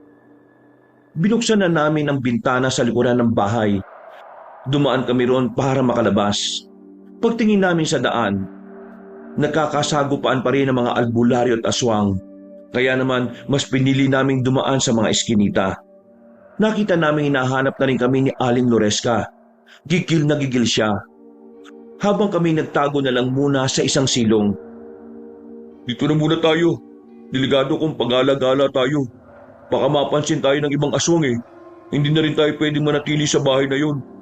Ang hirap kumilos, lalo na't malakas na aswang ang kalaban natin. Ay, naku, sakit ng likod ko. Litik na matandang yun ah. Pero tingin ko, kayang-kaya naman natin siya eh. Kailangan lang natin maging matalino. Gusto ko ang pagiging positibo mo, Donnie. Maganda yan. Sinuyod namin ng tingin ang buong paligid. Napansin namin na nakakalamang na ang mga albularyo sa labanan. Pero hindi naman namin makita si Tatay Tasyo. Makalipas ang halos 5 minuto, napagpasya na rin namin na umalis doon. Marahan kaming tumawid papunta sa kabilang bahay. Sumunod kayo sa akin. Lisanin na natin ang lugar na ito. Saan naman tayo pupunta? Kahit saan. Basta kailangan ko kayong ilayo. Mamamatay tayo rito kapag nagtagal pa tayo rito. Lakas loob na kaming lumabas. Dumaan kami sa madilim na parte. Habang tinatahak namin ang daan, natanaw na namin ang kalsada sa kabila. Binilisan pa namin ang pagtakbo. Pero nang makalabas na kami roon, nagulat kami nang biglang lumabas sa gilid si Aling Loresca. Amoy na amoy pa namin ang pagiging mapanghi ng mukha niya. Anong akala nyo? Matatakasan nyo ako? Nahihibang na yata kayo! Hindi naman kami tatakas eh. Ano kasi, maglalakad-lakad lang kami. Tapos bigla kang lumitaw. Nawalan na kami ng gana. Ang panghi mo kasi. Pre, pangit na ideya yata na asarin pa yung matandang yan. Gusto mo makuha ang kapatid ko? Patayin mo muna kami! Ay nako, pangit din na ideya yung pag-aamon, sir. Berting, lumayo kayo ng kaunti. Bibigyan lang namin ng leksyon tong matandang to. Maglayo ng dalawa, mabilis naman naming nilapitan si Aling Loresca. Kinalmot niya kami. Nakailag kami kaya daplis lang ang tinamo namin sa braso.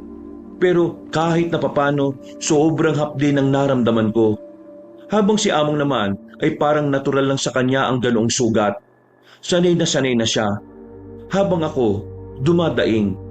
Pero hindi ako nagpakita ng kahinaan. Sinubukan kong umatake. Pero sa kasamaang palad, tumilapon lang ako. Ako ngayon ang harapin mo, tantang panghe! Tinaga ni Among si Aling Loresca, pero hindi na talaga yun tumatalab. Hindi tumatama. Hinawakan lang siya sa liig at saka binalibag sa gilid. Tingin ko, eto na ang time ko. Sige, lapit! Nang makatikim ka ng masasarap na kaltok. Makukuha ka rin naming bata ka. Sa wakas, makakatikim na rin kami ng masarap na dugo.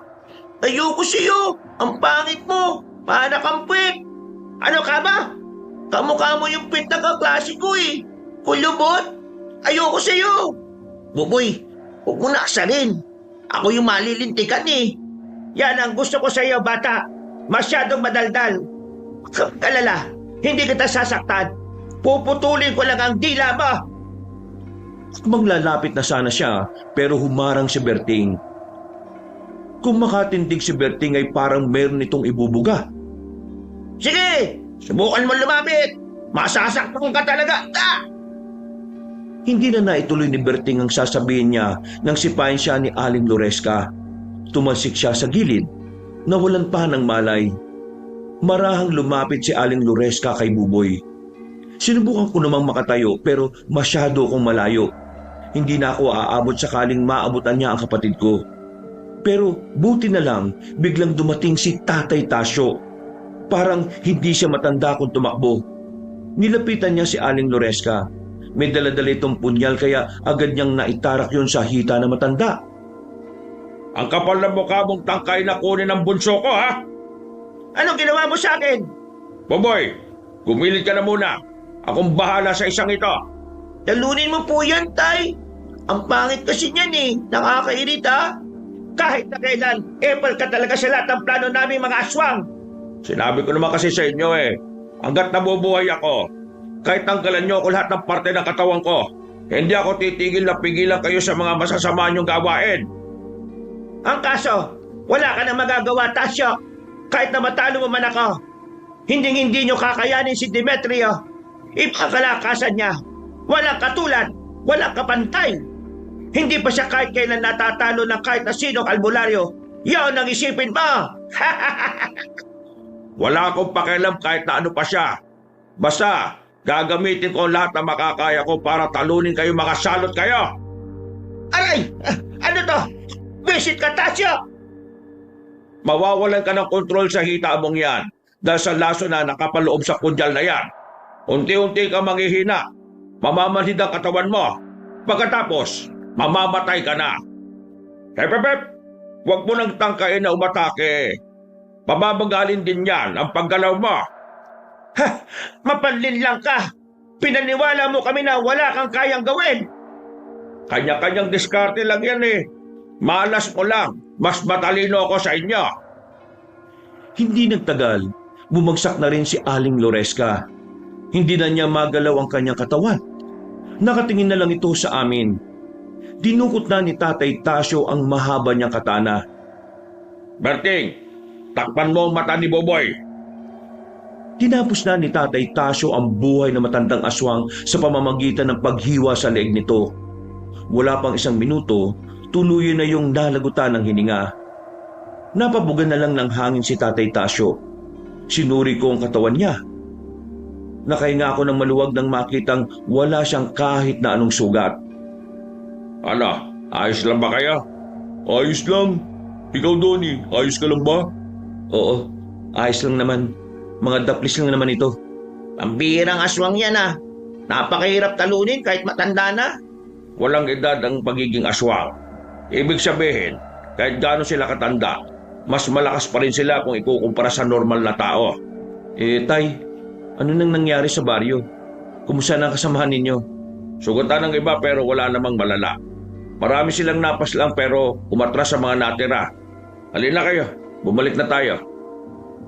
Kahit na papaano ay napanatag na rin ang kalooban ko.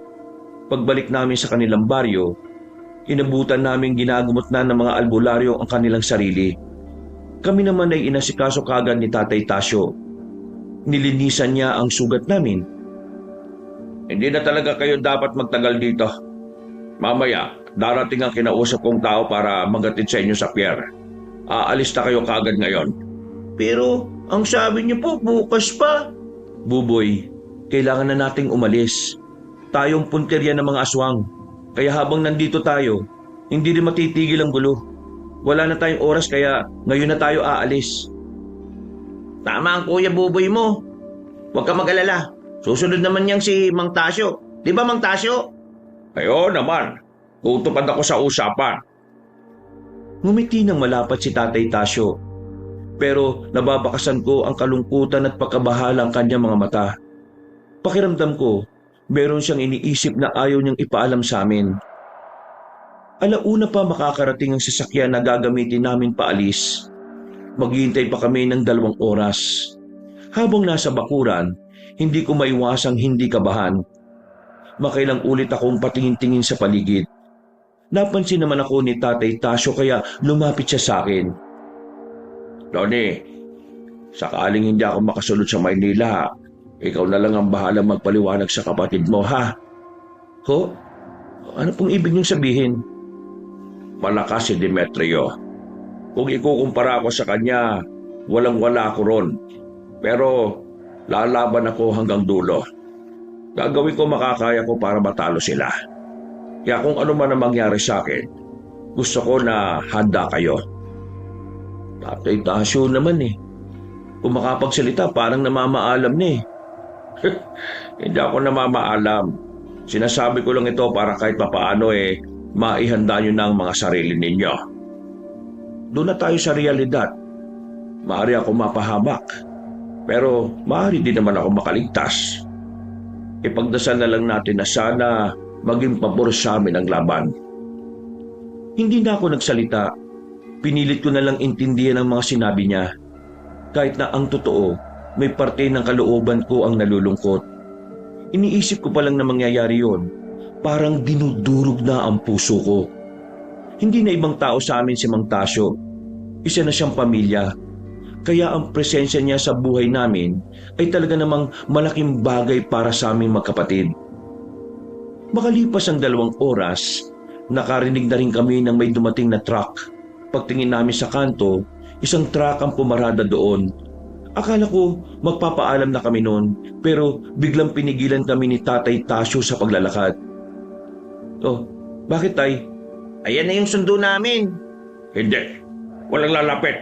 Bakit? Anong problema? Hindi yan ang sundo ninyo. Pasok! Pasok sa loob, bilis! Pinatunog ulit nila ang kampana sa kanilang lugar. Hindi pa nakaka-recover ang ibang albularyo, may mga dumating na naman. Nagtalunan mula sa truck ang mga aswang.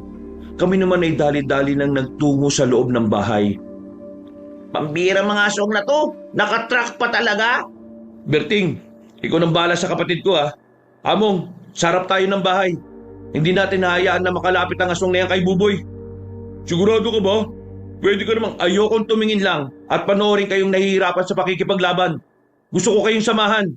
di sige, sabi mo eh. Kuya, mag-iingat ka ha. Wala na kaming sinayang na sandali. Lumabas na kagad kami ng bahay.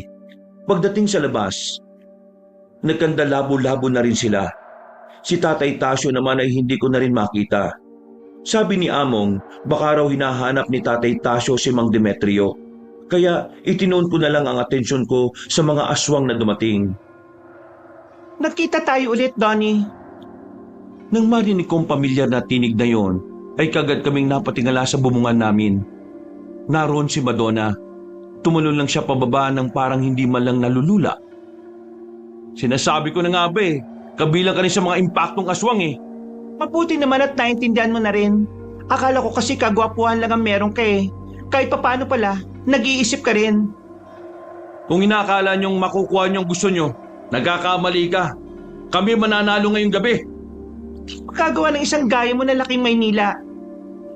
Hoy, nakakalimutan mo na yata ang 2 kami rito. Ako ang kanang kamay ni Mang Tasyo. Wala naman akong pakialam sa'yo Sino ka ba? Wala kang pakialam sa akin? O baka nagagwapuhan ka na sa akin? Maiintindihan ko kung hindi ka kagad naaamin. Wala akong panahon makipaglukuhan sa inyo Kayong dalawa, papaslangin ko kayo. Kukunin ko ang bata. Gumapag na mabilis si Madonna. Lumundag siya papunta sa amin. Mabuti na lang at hindi niya kami tinamaan. Nagkatinginan kami ni Among, nagkasinyasan. Kaya sa sunod na paglapit ni Madonna, sinabayan namin siya. Tinamaan namin siya sa kamay. Dito na namin nalaman na hindi siya kasing lakas ni Aling Loresca. Nakachamba pa kayo Tingnan natin. Umangil na naman siya ng malakas. Mas mabilis siyang gumapang kumpara nung una. Nadamba niya si Among, kaya hindi na ako nagsayang ng oras. Nilapitan ko kagad siya tinangkang tagain. Pero nakailag kagad siya at pumunta sa gilid. Anong problema? Natakot ka na ba? Ako? Tatakot? Tatakot sa mahihinang nilalang na gaya nyo. Lalong-lalo ka na. Sa muli niyang paglapit sa amin, nakalmutan niya si Among. Medyo mahabang pagkakadali niya. Napaatras si Among. Sa kamalas-malasan pa ay natumba dahil naapakan niya ang bote. Akmang tatatari na sana niya ng kalmot si Among, pero agad kong dinampot ang bato sa gilid. Pinukul ko kagad yon kay Madonna. Tinamaan naman siya sa ulo. At dahil sa ginawa ko, hindi na siya nakalapit kay Among. May luylo siyang napasandal sa bakod. Nangyari? Bakit umiikot ang paningin ko? Katapusan mo na! Tumayo si Among. Ang kaso nga lang, biglang may dumating pang ibang aswang. Inatake noon si Among, pero nakailag naman siya. Pagtingin namin sa paligid, may 4 na agad na aswang na naroon. Ako na to, pre! Ha? Anong ikaw na? Pahinga ka muna. Tatapusin ko lang tong 4 na buwang. Gumilid na muna ako. Sinamantala ko na rin ang pagkakataong yon para ipahinga ang katawan ko. Sabay-sabay namang inatake ng mga aswang si Among. Napapailing na lang ako sa nakikita ko. Kayang-kaya niya kasing palaga ng 4. Pero ang hindi ko maintindihan, kapag isa lang ang kalaban namin, palagi siyang tinatamaan. Inabot lang ng 3 minuto, napatay na niya kagad ang mga aswang na yon. At sa mga nakalipas na minuto, nakabalik na sa katinuan si Madonna. Handang-handa na siya ulit na labanan kami. Oh, nakapagpahinga ka na ha? Baka naman, bigyan mo na ako ng magandang laban. Manahimik ka. Hindi ka ang gusto kong kalabanin. Si Donnie. Pisit kang Donnie ka? Kapal na mukha mong batuhin ako sa ulo? Pasensya ka na ha? Ako talaga bida rito eh. Kaya ako muna ang dapat mong kalabanin. Hindi na nagpatumpik-tumpik pa si Among. Nagmamadali na siyang tumakbo patungo sa kinaroroonan ng babae. Hinagupit niya yon ng malakas. Iilag sana si Madonna pero sa kasamaang palad, siya naman ang nakaapak ng bote. Nadapa siya. Yun na ang tamang pagkakataon para kay Among. Hindi na siya nagsayang ng sandali. Sinaksak niya ng itak si Madonna. Tumarak ang patalim sa dibdib niya. Paggugot niya, nagawa pang makabangon ni Madonna at makadistansya. Pero sirit na ng sirit ang dugo nito at makailang ulit na rin sumuka ng maraming dugo. Sinabi ko naman sa iyo, di ba? Ang kagaya mo'y hindi uubra sa akin. Matagal ko nang ginagawa ang pagpaslang sa inyo. Nasa sinapupunan pa lang ako ng nanay ko eh. Pumapatay na ako ng aswang eh. Walang iyak. Bakit? Aatake pa sana si Madonna pero tuluyan na itong bumagsak. Agad itong nalagutan ng hininga. Hindi pa tapos ang laban namin, kaya hindi kami naging kampante. Pagtingin namin sa iba naming kasama ay nakikipaglaban pa rin ang ilan sa kanila. Donnie, kailangan natin makuha yung truck na ginamit nila. Yun ang gagamitin natin para makalis na kayo. Pinalabas ko na si Berting at Buboy. Habang abala ang lahat, naghanap kami ng madadaanan papunta sa pinagparadahan ng truck. Nang masiguro naming walang nakakakita sa aming gagawin, agad ko namang pinasampa si Berting at Buboy. Sa akto, iniwan yung susi. Donnie, sige na, umalis na kayo. Kami nang bahala rito. Hindi, sasama ako sa laban. Berting, ikaw nang bahala sa kanya. Lumayo na kayo rito. Yung pinakamalayo, mas maganda. Sigurado ka ba sa gagawin mo, sir? Baka mamaya, hindi ka na makabalik ha. Kuya, baka masaktan ka lang dito. Kailangan ko tong gawin. Kailangan kong tulungan si Tatay Tasyo. Kailangan ko makasiguro na makakauwi siya kasama natin. Sige na, Berting. Paandarin mo na yan. Huwag kang mamamatay, sir ha. Agad na kinabig ni Berting ang manibela at saka pinaharurot palayo. Tinapik naman ako ni Among sa balikat ng nakangiti. Pinapahanga mo talaga ako, kaibigan. Mamaya ka na humanga. Kailangan na nating mahanap si Tatay Tasyo. Sigurado kong kinakalaban na niya si Mang Demetrio ngayon. Alam ko kung nasaan sila. Tara, sumunod ka sa akin. Pumasok kami sa halamanan. Madilim ang dinaanan namin. Pero ilang saglit lang, nakarating na rin kami sa ilog kung saan kami nanghuhuli ng isda. Open area doon. Natatamaan ang buong ilog ng liwanag ng buwan. Kaunting lakad lang namin, nakita namin si Tatay Tasyo. Nakatayo lang. Agad naman namin siyang nilapitan. Tatay Tasyo! Oh, bakit kayo nandito? Nasaan si Boboy? Nakalis na sila gamit yung truck. Aba, bakit hindi ka pa sumama? Gusto kitang samahan dito eh. Diyos ko, malakas ang makakalabang ko. Hindi ka dapat nagpunta rito. Ikaw naman, Among, bakit mo siya dinala rito? Pambihira ka naman, oh. Eh gusto niya eh. Ano magagawa ko? Nasaan si Mang Demetrio? Paparating na siya. Di kalaunan, naramdaman naman namin ang presensya niya. Nabulabog ang mga nagpapahingang ibon. May narinig din kaming mabibigat na yabag ng paa. Lumabas siya sa likuran ng malaking bato. Huminto. Ramdam namin ang talim ng pagkakatingin niya sa kinalalagyan namin. Matinig ka talaga, Tasyo. Palagi mo talaga akong pinahihirapan ah. Hindi na kasi kayo dapat umalis pa sa lugar ninyo eh. Mas maayos na ang buhay niyo ron eh. Tasyo, sinasagad mo ang pasensya ko eh.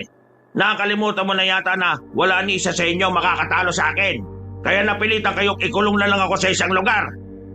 Hindi ko nakakalimutan yon. Pero wala na rin akong dahilan para atrasan ka ngayon. Tatapusin natin ang laban na matagal nang naudlot. Hindi na natapos ni Tatay Tasyo ang sinasabi niya. Naramdaman ko na lang ang malakas na hangin sa gilid ko. Yung pala, nakalapit na kagad si Mang Demetrio. Hindi ko alam kung papaano niya yun nagawa. Napapikit lang ako sandali pagdilat ko, nasa gilid na siya. Ayoko lang ng maraming daldal. Hinila ko ni Tatay Tasyo pero huli na. Tinamaan na ako sa braso. Mahaba at malalim na kalmot ang tinamo ko, kaya hindi agad ako makabangon.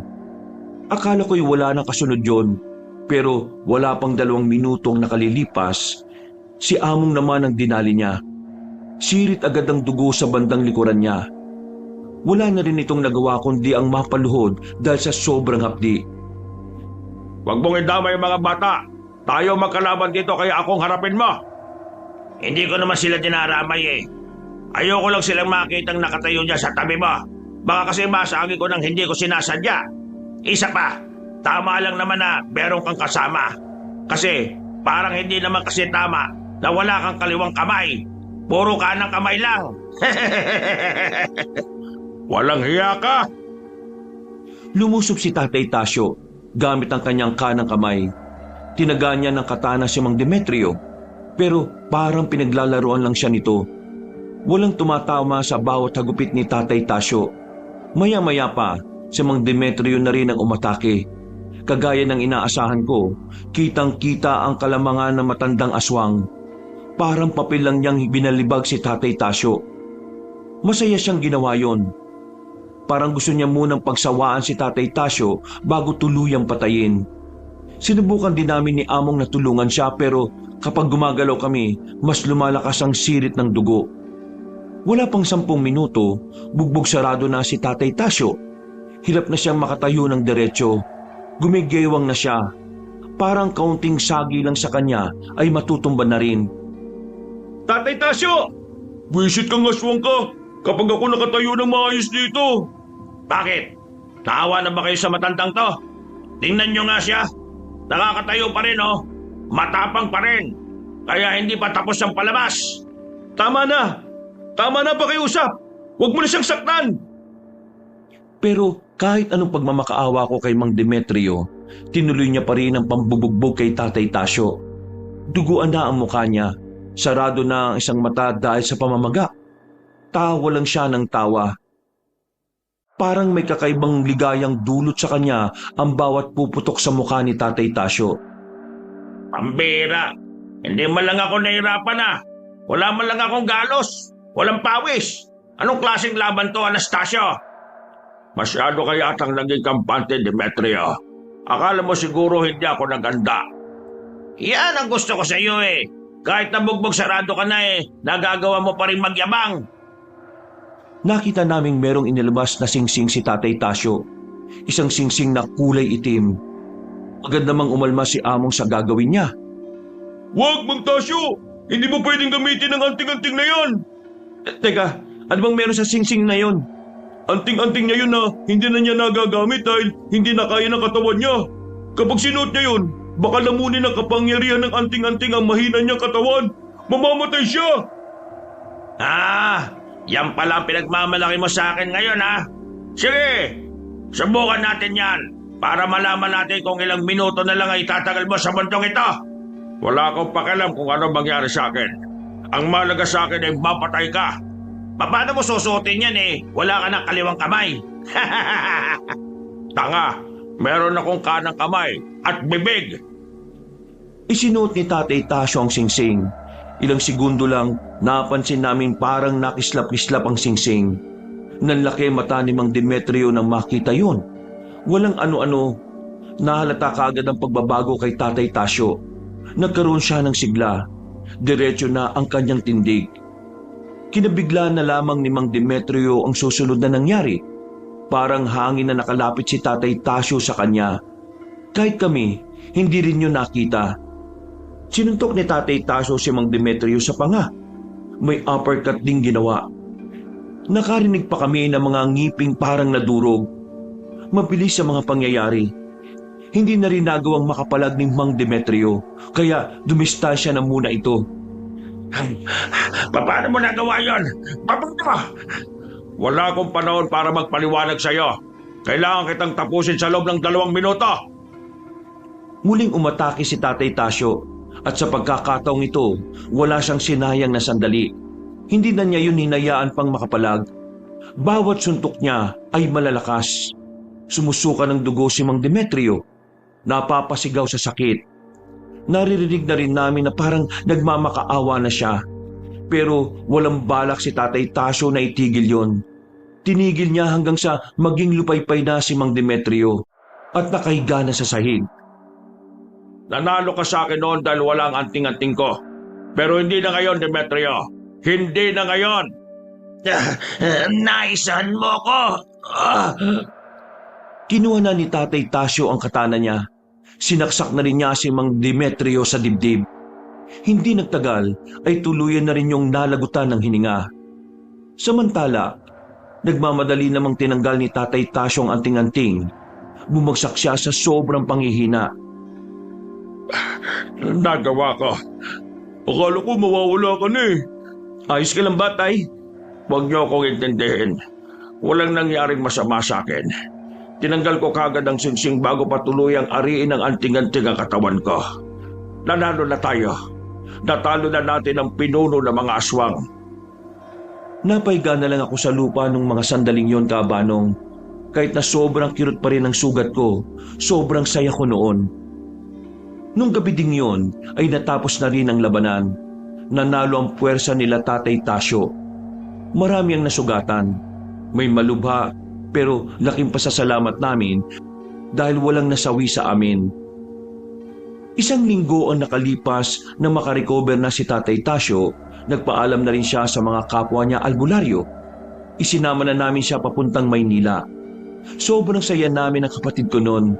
Dahil sa dami ng mga nangyari, may uuwi na rin namin ang tinuturing naming ama.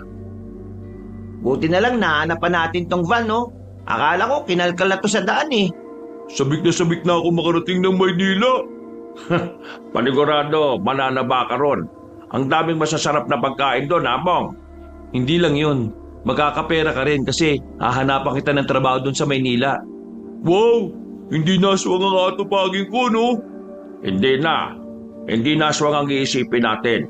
Ang iisipin na lang natin kung paano tayo makakapagsimula. Sabik na ako ng bagong buhay natin. Di, bibilisan ko na to.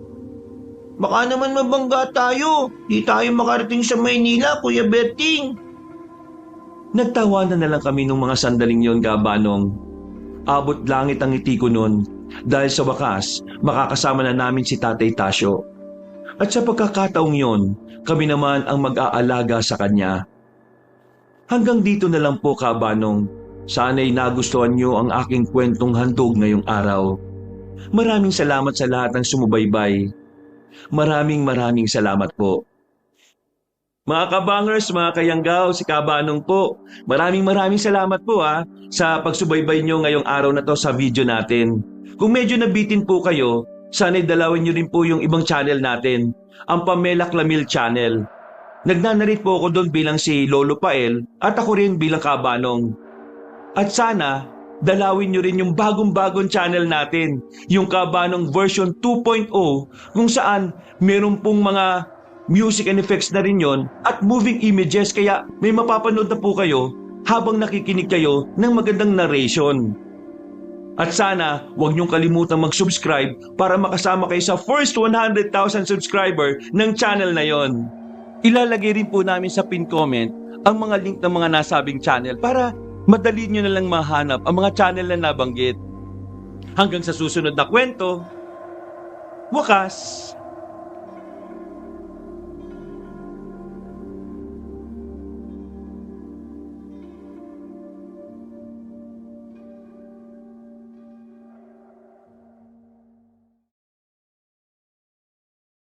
Isang maaliwalas at mapagpalang